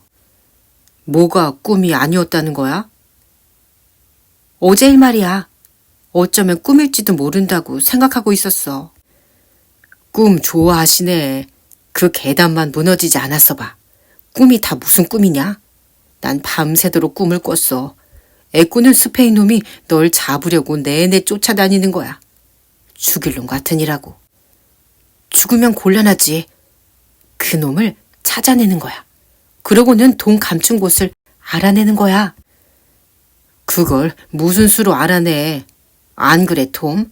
그렇게 어마어마한 돈을 손에 넣을 기회는 일생에 딱 한 번이야. 그런 기회를 영영 놓치고 만 거야. 어차피 온몸이 떨려서 다시는 그놈을 보고 싶지도 않지만. 떨리는 건 나도 마찬가지야. 그래도 난 그놈을 다시 찾고 싶어. 그리고 그 2호란 게 어딘지 찾아내는 거야. 2호? 그래, 그랬지. 나도 여러 가지로 궁리해봤지만 영 모르겠던데. 대체 2호란 뭘까? 어떠니, 네 생각은? 모르겠어, 전혀. 가만, 헉. 어떤 집 주소가 아닐까? 맞아. 아니야. 그렇지 않아, 톰. 그렇다고 해도 이 마을은 아니야. 워낙 조그만 마을이라서 집에 번지수가 붙어있지 않잖아. 그렇겠지? 그렇다면 가만히 있자. 옳지. 그럼 방번호. 그래, 여관방 번호일 거야. 그럴지도 모르겠다. 여관이라면 2개밖에 없으니까 곧 알 수 있어. 그럼 헉, 여기 있어. 금방 다녀올게. 톰은 곧 떠났다. 사람이 모이는 곳으로 헉과 함께 가고 싶지 않았던 것이다. 30분이 지나서 톰이 돌아왔다. 톰의 보고에 의하면 좀 고급에 속하는 여관의 2호실은 그전부터 젊은 변호사가 들어있고 아직도 그 사람이 숙박하고 있다는 것이었다. 그보다 좀 격이 낮은 다른 여관의 2호실은 수수께끼였다. 그 여관집 어린 아들 말에 의하면 그 방은 늘 닫힌 채로 있고 낮에는 그 방으로 사람이 드나드는 것을 본 적이 없다고 했다. 그 이유는 알 수 없는데 수상쩍게 생각하지 않는 것은 아니지만 깊이 생각한 적은 없고 어쩌면 귀신이 나오는 것이 아닐까 하고 그저 재밌게만 생각하고 있었다는 얘기였다. 그러던 것이 어젯밤엔 불이 켜져 있는 것을 보았다는 말도 했다. 이게 내가 알고 온 전부야, 헉. 이게 아무래도 우리들이 찾고 있는 2호인 것 같아. 그런 것 같다, 톰. 그럼 이제부터 어떻게 하지? 생각해보자. 톰은 한참 생각하더니 마침내 입을 열었다. 이렇게 하기로 하자. 그 2호실의 뒷문은 여관이랑 낡아빠진 쥐덕 같은 벽돌 창고 사이에 난 좁다란 뒷골목으로 통하게 되어 있어. 그러니까 되도록 여러 가지 열쇠를 모아오는 거야. 나도 이모 열쇠를 모조리 가지고 올 테니까 그렇게 해서 달이 없는 날 밤에 둘이 가서 문을 여는 거야. 넌 인디언 조가 오나 살펴봐. 복수를 하기 위해서 다시 한번 마을을 염탐하러 온다고 했으니까 말이야. 눈에 띄면 미행을 해. 만약에 그 2호실로 가지 않는다면 그 방이 아닌 거지. 무슨 소리야. 나 혼자서 그 자식 뒤를 쫓다니. 난 죽어도 못해 그건. 뭘 그래, 밤인데. 들키지 않아. 들킨다 하더라도 그놈이 아무렇게도 생각 안 할 거라고. 글쎄, 캄캄한 밤이라면 모르겠지만. 에라, 모르겠다. 어디 해보자. 캄캄하면 나라도 하겠다, 헉. 복수를 하지 못하겠다고 생각하면 금방 돈을 가지러 갈지도 모르잖아. 그건 그렇겠구나, 톰. 그래, 그럼 내가 뒤를 따라가 볼게. 그래야지. 꽁무니 빼지 마, 헉. 나도 절대 안 그럴 테니까.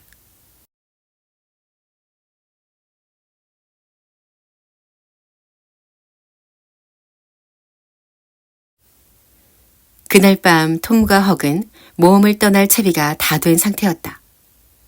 두 소녀는 9시가 지날 때까지 여관집 주위를 서성이며 한 명은 입구에서 또 한 명은 뒷골목에서 망을 보며 기다렸다. 뒷골목으로 드나드는 사람은 하나도 없었다. 여관을 드나든 사람 중에서 그 스페인 사람을 닮은 이는 하나도 없었다. 그날 밤은 달이 떠 꽤 밝을 것 같아서 톰은 일단 집으로 돌아왔다. 그러나 어지간하게 어두워지면 헉이 고양이 우는 소리로 불러내려 올 것이고 그러면 슬쩍 빠져나와 열쇠를 맞추어 볼 생각이었다. 하지만 결국 그날 밤은 달빛이 너무 밝아 헉은 망보기를 단념하고 12시쯤에 빈 사탕수수 통 속으로 자러 갔다. 화요일 밤에도 두 소녀는 그다지 운이 좋지 않았다. 수요일도 마찬가지였지만 목요일 밤은 희망이 좀 있어 보였다.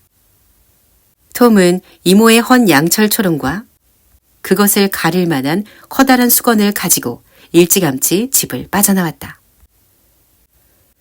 톰은 초롱을 헉에 사탕수수 통 속에 감춰놓고 망보기를 시작했다. 11시쯤이 되자 여관집 문이 닫히고 불도 꺼졌다. 그때까지 스페인 사람은 보이지 않았다. 골목길에도 인적이 없었다. 모든 일이 계획대로 되어가고 있었다. 코앞도 안 보이는 캄캄한 밤이 오자 사방은 죽은 듯 고요해지고 간간히 멀리서 들려오는 천둥 소리만이 정막을 깨뜨렸다. 톰은 초롱을 꺼내어 통 속에 불을 붙인 다음 수건으로 단단히 쌌다.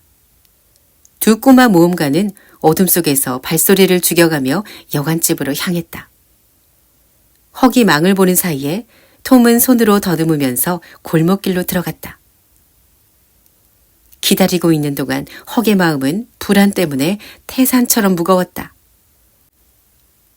헉은 얼핏이라도 초롱불 빛을 좀 봤으면 하고 생각하기 시작했다. 그러면 좀 놀라기는 하겠지만 적어도 톰이 아직 살아있다는 것은 알 수 있지 않겠는가. 톰이 사라진 뒤 몇 시간은 된 것 같았다. 톰은 아마 기절했을지도 모른다. 아니, 죽었을지도 모른다. 아니면 혹시 공포와 흥분 때문에 심장이 터져버렸는지도 모른다. 헉은 온갖 무시무시한 상상을 하면서 그리고 당장 자기의 숨통을 눌러 죽일지도 모르는 재앙이 덮치지는 않을까 하는 생각에 가슴을 졸이면서 자기도 모르게 골목길로 끌려 들어갔다. 설령 누군가가 숨통을 누른다고 해도 누를 만한 숨도 거의 남아있지 않았다. 격렬하게 고동치는 품으로 보아 머지않아 그나마 심장이 남아있던 숨도 곧 없어질 것만 같았다. 그때 갑자기 초롱이 번쩍하며 쏜살같이 톰이 헉의 옆을 지나갔다. 톰이 속삭였다. 뛰어! 죽기 살기로 뛰라고! 같은 말을 다시 되풀이할 필요도 없었다. 한마디로 충분했다. 톰이 다시 그 말을 했을 때 헉은 이미 시속 30-40마일의 속도로 달리고 있었다. 동네 어귀에 폐허가 된 도살장의 헛간으로 뛰어들어갈 때까지 두 소녀는 조금도 쉬지 않았다. 둘이 안으로 뛰어들자마자 폭풍우가 일고 비가 쏟아지기 시작했다. 톰은 겨우 숨을 가누고 말했다. 헉, 정말 무시무시했어. 될 수 있는 대로 소리를 내지 않고 열쇠 2개를 맞춰보는데 너무나 큰 소리가 나는 것 같아서 거의 숨도 쉴 수 없었어. 어찌나 무섭던지. 게다가 열쇠 2개가 다 맞질 않더라고. 그래서 무심코 손잡이를 쥐어봤더니 그냥 맥없이 열리잖아. 아예 잠겨있지도 않았던 거야. 그래서 살짝 안으로 들어가서 수건을 벗겼지. 그런데 기가 막혀서. 왜? 뭘 받기에 그래, 톰? 헉, 나 하마터면 인디언 조의 손을 밟을 뻔했어. 뭐? 설마? 진짜라니까. 아, 글쎄, 그놈이 바닥에서 자고 있었던 거야. 그 애꾸 눈 가리기를 하고서 바닥에 내 활개를 펴고 자고 있던걸. 맙소사, 그래서 어떻게 했어? 그놈이 깼어? 아니, 꿈쩍도 안 하더라. 아마 취했나 봐. 그래서 수건을 낚아채가지고 다리야 날 살려라 하고 내뺐어. 나라면 수건 같은 건 생각도 못했을 텐데. 난 안 그래. 수건을 잃어버리면 이모한테 단단히 혼나거든. 그런데 톰, 그 상자는 봤니? 둘러볼 시간이 어딨냐?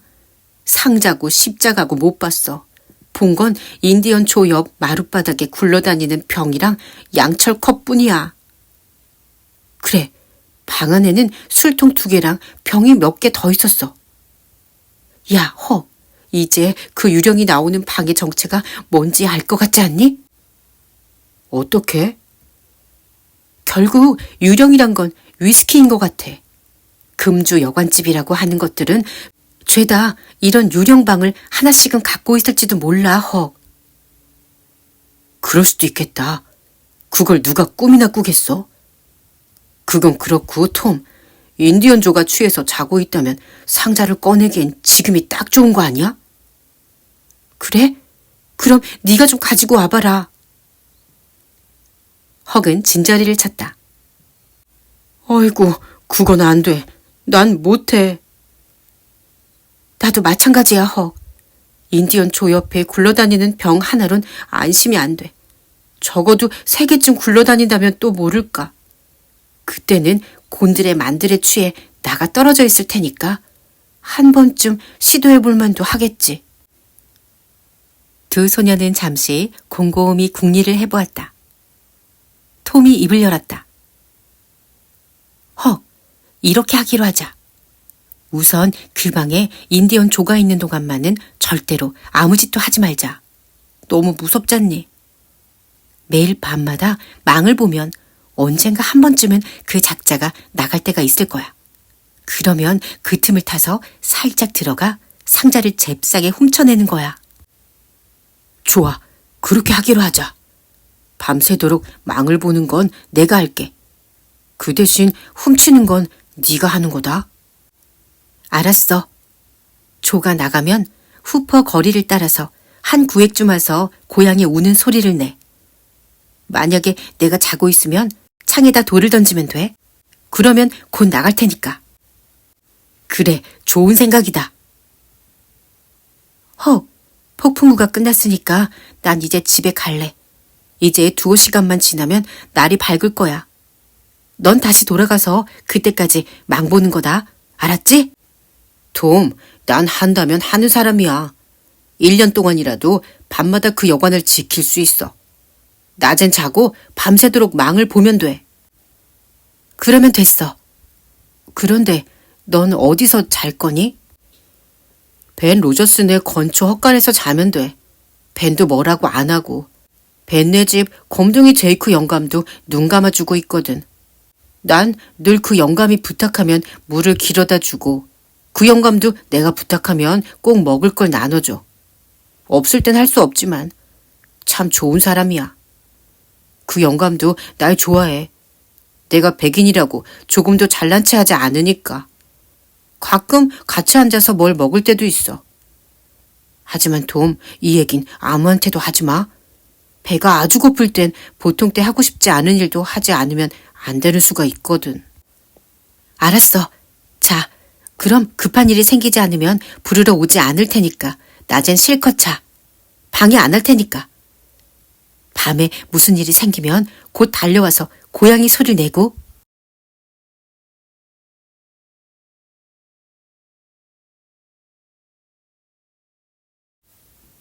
금요일 아침, 톰은 일어나자마자 기쁜 소식을 들었다. 어젯밤에 세처 판사의 식구들이 다시 마을로 돌아왔다는 것이다. 인디언 조와 보물은 당분간은 둘째 문제가 되고 톰의 모든 관심은 베키에게 쏠렸다. 톰은 오랜만에 베키를 만나 학교 친구들과 함께 숨바꼭질과 감추기를 하며 실직 날 때까지 놀았다. 다른 때에 비해 아주 만족스러운 하루였다. 베키는 어머니에게 오래전에 약속하고 여태까지 연기되어 온 소풍을 내일 가게 해달라고 졸라 끝내 승낙을 받아냈다. 베키의 기쁨은 대단했고 톰도 이에 못지않게 즐거웠다. 그날 안으로 초대장이 발송되었고 마을의 소년 소녀들은 큰 기대감에 사로잡혀 준비를 하느라 떠들썩했다. 톰은 잔뜩 들떠서 밤 늦게까지 잠을 이룰 수가 없었다. 톰은 보물을 손에 넣어 내일 베키를 비롯해 함께 갈 여러 아이들을 놀라게 해줄 수 있게 되기를 바라면서 헉의 고양이 울음소리를 기다리고 또 기다렸다. 그러나 섭섭하게도 그날 밤 내내 그 신호는 없었다. 드디어 아침이 왔다. 11시쯤에는 잔뜩 기대에 부풀어 몸과 마음이 공처럼 가벼워진 일행이 세척판사의 집에 모여 출발 준비를 끝냈다. 보통 이런 소풍에는 어른들이 참가해 분위기를 흐려놓지 않게끔 되어 있었다. 18, 9살 난 처녀들과 22, 3 되는 청년들이 몇 섞여 있었으므로 아이들의 안전은 염려할 필요가 없었다. 이날을 위해서 낡은 증기 여객선을 빌렸고 왁자지껄한 무리들의 아이들이 저마다 먹을 것을 잔뜩 담은 바구니를 들고서 큰 길로 줄지어 나왔다. 시드는 몸이 아파서 소풍에 참가할 수 없었다. 메리도 시드를 돌보느라 집에 남았다. 세처 부인이 마지막으로 베키에게 한마디 했다. 어차피 늦게 돌아오게 될 테니 웬만하면 나루터 근처에 사는 친구네에서 자고 오렴. 그럼 수지 하퍼네 집에서 잘게요, 엄마. 그래라. 얌전하게 굴어야 한다. 폐가 되지 않도록 조심해라. 잠시 후에 길을 걸으면서 톰이 베키에게 말했다. 베키, 나한테 좋은 생각이 있어. 조 하퍼네 집에 가지 말고 우리 언덕이 더글러스 아주머니네 집으로 가자. 그 집에 가면 아이스크림이 없는 날이 없거든. 그것도 얼마든지 먹을 수 있게 말이야. 더군다나 우리들이 가면 아주머니가 여간 기뻐하지 않으실걸? 아, 그거 재밌겠다. 그러고서 베키는 잠시 생각하더니 말을 이었다. 그렇지만 엄마가 아시면 혼날 텐데. 야, 너네 엄마가 어떻게 하시겠니? 베키는 곰곰이 생각해 보더니 주저하며 말했다. 좀 잘못된 일이라고 생각은 되지만 그렇지만. 걱정하지 말라니까. 너네 엄마는 어차피 모르실 텐데 무슨 일이 있겠어? 엄만 네가 무사하기만 하면 그만이야. 더글러스 아주머니 생각을 하셨다면 너네 엄마도 꼭 그리로 가라고 하셨을걸? 분명히. 더글러스 부인의 융숭한 손님 대접은 베키를 유혹하기에 충분했고 결국 베키는 톰의 유혹에 넘어가고 말았다. 그리고 오늘 밤의 계획에 관해선 아무에게도 말하지 않기로 했다. 문득 톰은 하필이면 오늘 밤에 헉이 불러내려 올지도 모르겠다는 생각이 들었다. 그런 생각이 들자 적잖이 감흥이 식었지만 그래도 더글러스 부인 집에서 보낼 즐거움은 포기할 수는 없는 노릇이었다. 아니, 포기할 필요가 없다고 톰은 결론을 내렸다. 어젯밤에도 소식이 안 왔는데 하필 오늘 밤에 오라는 법이 어디 있단 말인가. 확실치도 않은 보물보단 확실한 오늘 밤의 즐거움이 훨씬 나을성 싶었다. 톰은 어린아이답게 더 강하게 마음이 가는 쪽을 따르기로 결정하곤 오늘은 돈 괴짝에 대해선 더 이상 생각하지 말자고 결심했다. 증기선은 마을에서 약 3마일 떨어진 숲이 우거진 포구 입구에 닻을 내렸다. 일행 모두가 두구로 몰려들었고 뒤이어 부근의 숲과 울퉁불퉁한 언덕 꼭대기에선 떠드는 소리와 웃음소리가 여기저기에서 메아리 쳤다. 아이들은 땀을 흘리며 몸이 피곤해질 때까지 여러 가지 게임을 하면서 놀았다. 얼마 후에 아이들은 잔뜩 배고픔을 느낀 채 모두들 캠프로 돌아와 맛있는 도시락을 먹기 시작했다. 이 향연이 끝난 뒤 일행은 잎이 무성한 떡갈나무 그늘에 모여 편안히 쉬며 잠시 이야기꽃을 피웠다. 그때 누군가가 좋은 생각이 났다는 듯 소리를 질렀다. 누구 저 동굴에 가고 싶은 사람? 모두 찬성했다. 즉시 초 몇 다발이 준비되고 일행은 곧 앞서거니 뒤서거니 언덕을 오르기 시작했다. 입구가 A자 모양을 한 동굴은 언덕 중턱에 있었다. 튼튼한 떡갈나무로 만든 문은 빗장이 벗겨진 채였다. 동굴 안에는 마치 얼음 창고처럼 싸늘한 조그만 방이 있었다. 굳은 석회석으로 된 천연 벽엔 찬 물방울이 이슬처럼 달려 있었다. 어두침침한 동굴 속 깊숙이 서서 환히 햇빛을 받고 있는 초록빛 골짜기를 내다보면 마치 속세를 떠난 듯 신비롭고 낭만적인 느낌이 들었다. 그러나 그것에 매료된 것도 잠시뿐. 아이들은 곧 다시 장난을 치기 시작했다. 누군가가 촛불을 켜자 서로 앞을 다투어 가며 뺏고 뺏기는 싸움이 벌어졌지만 이내 촛불은 땅에 떨어져 꺼지고 말았다. 환성과 웃음소리가 일어났고 또다시 쟁탈전이 시작되었다. 하지만 모든 일에는 끝이 있는 법이다. 얼마 후 일행은 줄을 지어 다 같이 중심 통로의 내리막길로 내려가기 시작했다. 일행이 쳐들고 있는 껌뻑거리는 촛불은 그들 머리 위로 높이 솟아 60피트 높이에서 합쳐지는 바위 벽들을 희미하게 비춰주었다. 이 중심 통로라는 것도 폭이 8 내지 10피트 밖에는 안 되었고 양쪽으로 여기저기에 좁다란 샛길이 있었다. 맥두걸이라고 불리는 이 동굴은 어디로도 빠져나갈 수 없는 꼬불꼬불한 거대한 미로 그 자체였다. 금을 눈처럼 엉킨 샛길을 쉬지 않고 걸어도 동굴의 끝을 볼 수가 없고 아래로 땅끝까지 내려가도 미로 밑에 또 미로가 있을 뿐 끝이 없다는 것이었다. 누구 하나 이 동굴에 대해 잘 안다는 사람은 없었다. 그것은 불가능한 일이었다. 젊은 사람이라면 동굴의 일부분 정도는 알고 있지만 그 부분에서 좀 더 안으로 들어가려고 하는 시도조차 하지 않았다. 톰도 이 동굴에 대해서 남이 아는 만큼은 알고 있었다. 일행은 중심 통로를 따라 4분의 3마일 이상 안으로 들어가 그로부터는 몇 패로 나뉘어 각기 다른 샛길로 들어갔다. 아이들은 어두침침한 통로들 사이를 뛰다가 갑자기 다른 패와 맞닥뜨려 깜짝 놀라곤 했다. 각각의 패들은 자기들이 익히 알고 있는 부분을 넘어가지 않더라도 30분 정도쯤은 충분히 서로를 피할 수 있었다. 얼마 후에 한 패, 두 패씩 숨을 헐떡거리고 야단 법석을 떨면서 머리에서부터 발끝까지 온통 촛농을 묻혀가지고 진흙투성이가 된 채 동굴 입구로 되돌아왔다. 그들은 모두 오늘 하루의 놀이에 만족해하고 있었다. 일행은 모두들 시간이 어느 정도 되었는지도 모르고 있다가 어느새 벌써 해가 저물어가고 있다는 것을 깨닫곤 깜짝 놀랐다.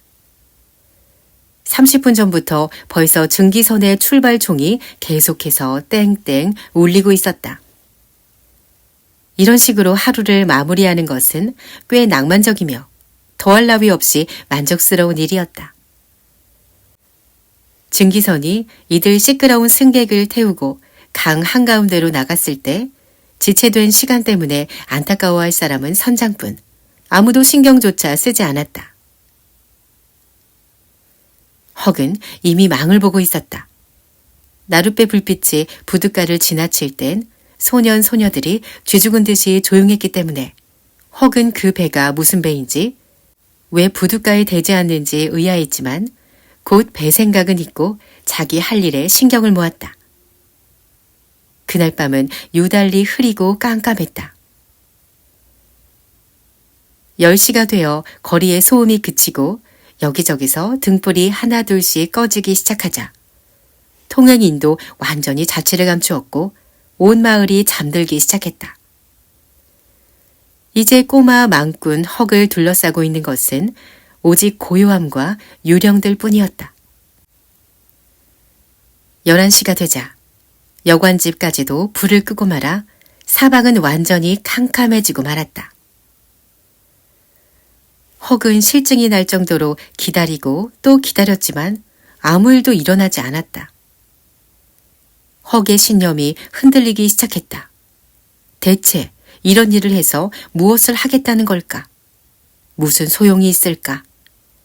차라리 단념하고 가버리는 게 현명한 일이 아닐까? 이때 언뜻 무슨 소리가 들렸다. 헉은 순간 긴장했다. 골목 쪽 문이 조용히 닫혔다. 헉은 얼른 벽돌 창고 모퉁이로 몸을 숨겼다. 다음 순간 스치듯 두 사내가 헉 앞을 지나갔다. 그중 한 명은 무언가를 옆구리에 끼고 있는 듯 했다. 그 괴짝임이 틀림없었다. 두 녀석은 보물을 옮기고 있는 것이었다. 톰을 부르러 갈까? 그건 안 돼. 그 사이에 두 녀석은 괴짝을 가지고 어디론가 행방을 감춰버릴 테니까. 그래선 안 되지. 놈들의 뒤를 쫓아가야 돼. 이런 어두운 밤길엔 들킬 염려가 별로 없다. 헉은 이렇게 생각하고는 창고에서 살며시 빠져나와 맨발로 마치 고양이처럼 살금살금 걸어가 들키지 않을 만큼 거리를 두고서 두 사내를 뒤쫓기 시작했다. 사내들은 강가의 큰 길을 세 구획쯤 올라가 내거리에서 왼쪽으로 돌더니 카디프 언덕으로 통하는 오솔길에 이를 때까지 곧장 앞으로 걸어갔다. 그들은 중턱쯤에 있는 나이 많은 존스 노인의 집을 지나 그대로 계속해서 언덕을 올라갔다. 옳지 됐다. 놈들이 오래된 채석장에다 괴짝을 묻을 작정이로구나. 헉은 그렇게 생각했다. 하지만 그들은 그 채석장에서도 걸음을 멈추지 않았다. 그들은 언덕 끝까지 계속해서 걸어가더니 다음 순간 키 큰 온나무 숲 사이로 난 좁은 길로 들어가 이내 어둠 속으로 모습을 감추고 말았다. 이젠 들킬 염려가 없을 거라고 생각하면서 헉은 급히 두 사람과의 거리를 좁혔다. 헉은 잠시 걸음을 재촉하다 너무 빠르지 않나 싶어서 이번에는 일부러 걸음을 늦췄다. 헉은 잠깐 걷고 나서 걸음을 멈추고 귀를 기울여 보았다. 아무 소리도 들리지 않았다. 들리는 것이라곤 자기 심장의 고동소리뿐이었다. 언덕 저쪽에서 올빼미 우는 소리가 가슴을 섬뜩하게 했다. 그러나 사람 발작 소리라고는 전혀 들리지 않았다. 이제 모든 게 끝난 걸까? 헉이 막 민첩하게 뛰려고 하는 순간 채 4피트도 떨어져 있지 않은 곳에서 누가 헛기침을 하는 게 아닌가. 헉은 금방이라도 목구멍으로 넘어올 것만 같은 심장을 꿀꺽 삼키곤 마치 오한 때문에 발작이라도 하는 것처럼 몸을 부들부들 떨면서 그 자리에 서 있었다. 온몸에서 맥이 탁 빠져서 금방이라도 땅바닥에 고꾸라질 것 같았다. 헉은 자기가 어디에 서 있는지 잘 알고 있었다. 더글러스 부인 집에 마당으로 통해 있는 울타리에서 채 5걸음도 안 되는 곳이었다. 헉은 그래, 여기다 묻을 작정인가 보구나. 여기라면 문제없이 찾아낼 수 있어 하고 생각했다. 그때 아주 낮은 목소리로 얘기하는 소리가 들려왔다. 인디언 조의 목소리였다. 젠장, 손님이 있는가 보군. 이렇게 늦은 시간인데도 불이 켜져 있는 걸 보니 난 아무것도 안 보이는데. 이것은 그 낯선 녀석의 목소리. 유령의 집에서 생전 처음 보았던 남자의 목소리였다. 혹은 다시 온몸이 떨려왔다. 아, 그럼 그때 말했던 복수를 하려는 거로구나. 순간 헉은 무조건 뛸 생각을 했다. 하지만 여태까지 더글러스 부인이 여러 번 자기에게 친절하게 대해주었던 일이 기억났다. 이 두 녀석은 아마도 그 아주머니를 죽이려는 모양이었다. 어떻게 해서든 알리고 싶었다. 그러나 꿈도 못 꿀 일이었다. 당장 이놈들에게 들켜 붙잡히고 말지도 모를 일 아닌가. 헉이 짧은 시간 동안 이 많은 것을 생각하는 사이 인디언 조가 동료의 말에 대답했다. 자네 앞으로 덤불이 가려서 안 보이는 거야. 자, 이쪽으로 봐. 어때? 보이지? 정말 손님이 와 있는가 보군. 오늘 밤은 그만둬야겠어. 그만두자고? 이걸로 난 이 땅을 영원히 떠나려는 참이야. 이제 그만두면 다시는 기회가 없을지도 몰라. 몇 번 되풀이해서 말하지만 난 전현의 재물을 탐내는 게 아니야. 그런 건 자네가 가져도 돼. 전현의 남편이란 작자가 날 단단히 혼냈거든. 그것도 여러 번씩이나. 그 자식이 치안 판사였을 때 불황아로 날 감방에 쳐넣었다고. 그뿐인가? 감옥 앞에서 날 검둥이처럼 채찍으로 얻어맞게 한 거야. 온 마을 사람들이 보고 있는 앞에서 말이야. 채찍으로 얻어맞게 했다니까. 이제 알았어? 나한테 그렇게 못되먹게 굴더니 되져버리더군. 대신 저 여편네한테 원수를 갚는 거야. 아니야, 죽이는 건 그만둬. 그것만은 안 돼. 죽이다니. 누가 죽인다고 그랬나? 그놈이라면 죽이겠지만 계집은 죽이지 않아. 계집에게 복수할 땐 죽이는 게 아니야.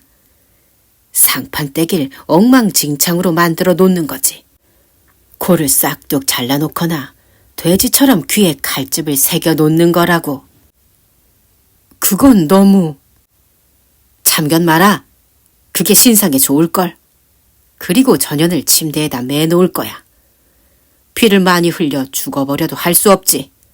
전현이 죽는다 해도 내가 눈물 날 일은 없을 테니까. 자넨 날 돕는 거야. 날 위해서. 그 때문에 데리고 온 거라고. 나 혼자선 힘들어. 괜히 꽁문을 빼다간 죽여버릴 테니 알아서 해. 알았지? 자네를 죽여야 한다면 저 계집년까지 죽여버리겠어. 그러면 누가 했는지 아무도 모를 테니까.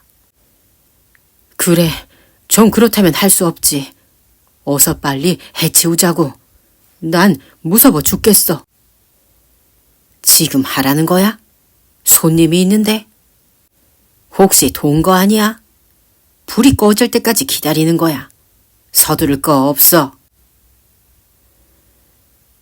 헉은 그 뒤로 한층 깊은 침묵이 계속되는 것을 느꼈다. 사람을 죽일 의논을 듣고 있는 것보다 더욱 무서운 침묵이었다.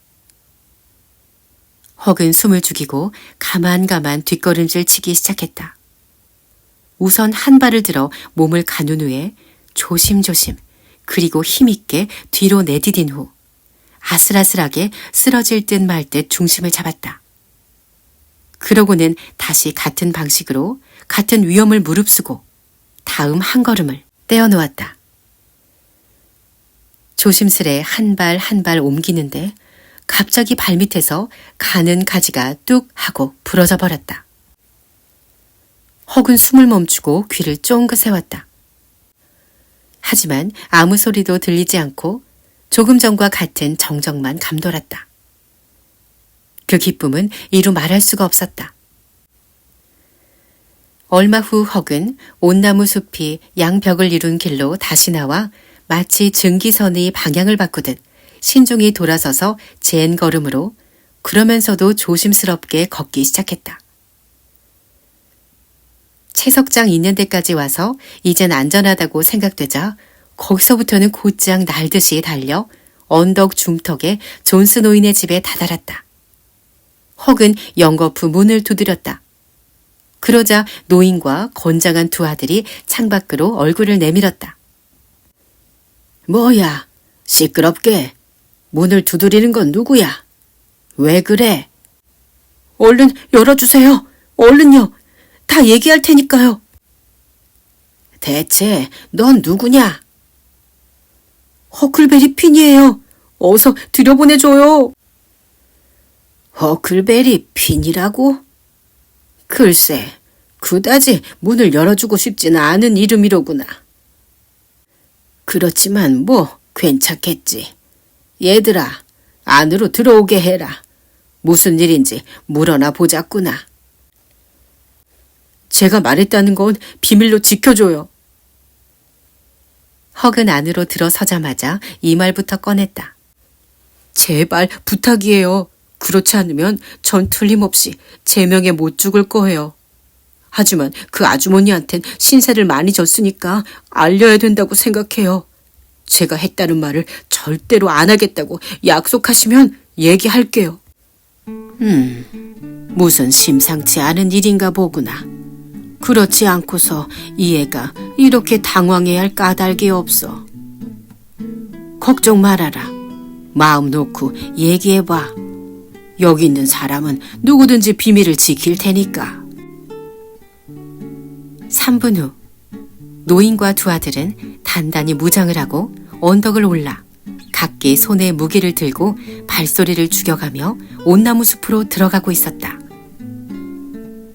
헉은 거기서부턴 그들을 따라가지 않고 큰 바위 뒤에 바싹 몸을 감추고 귀를 기울이고 있었다.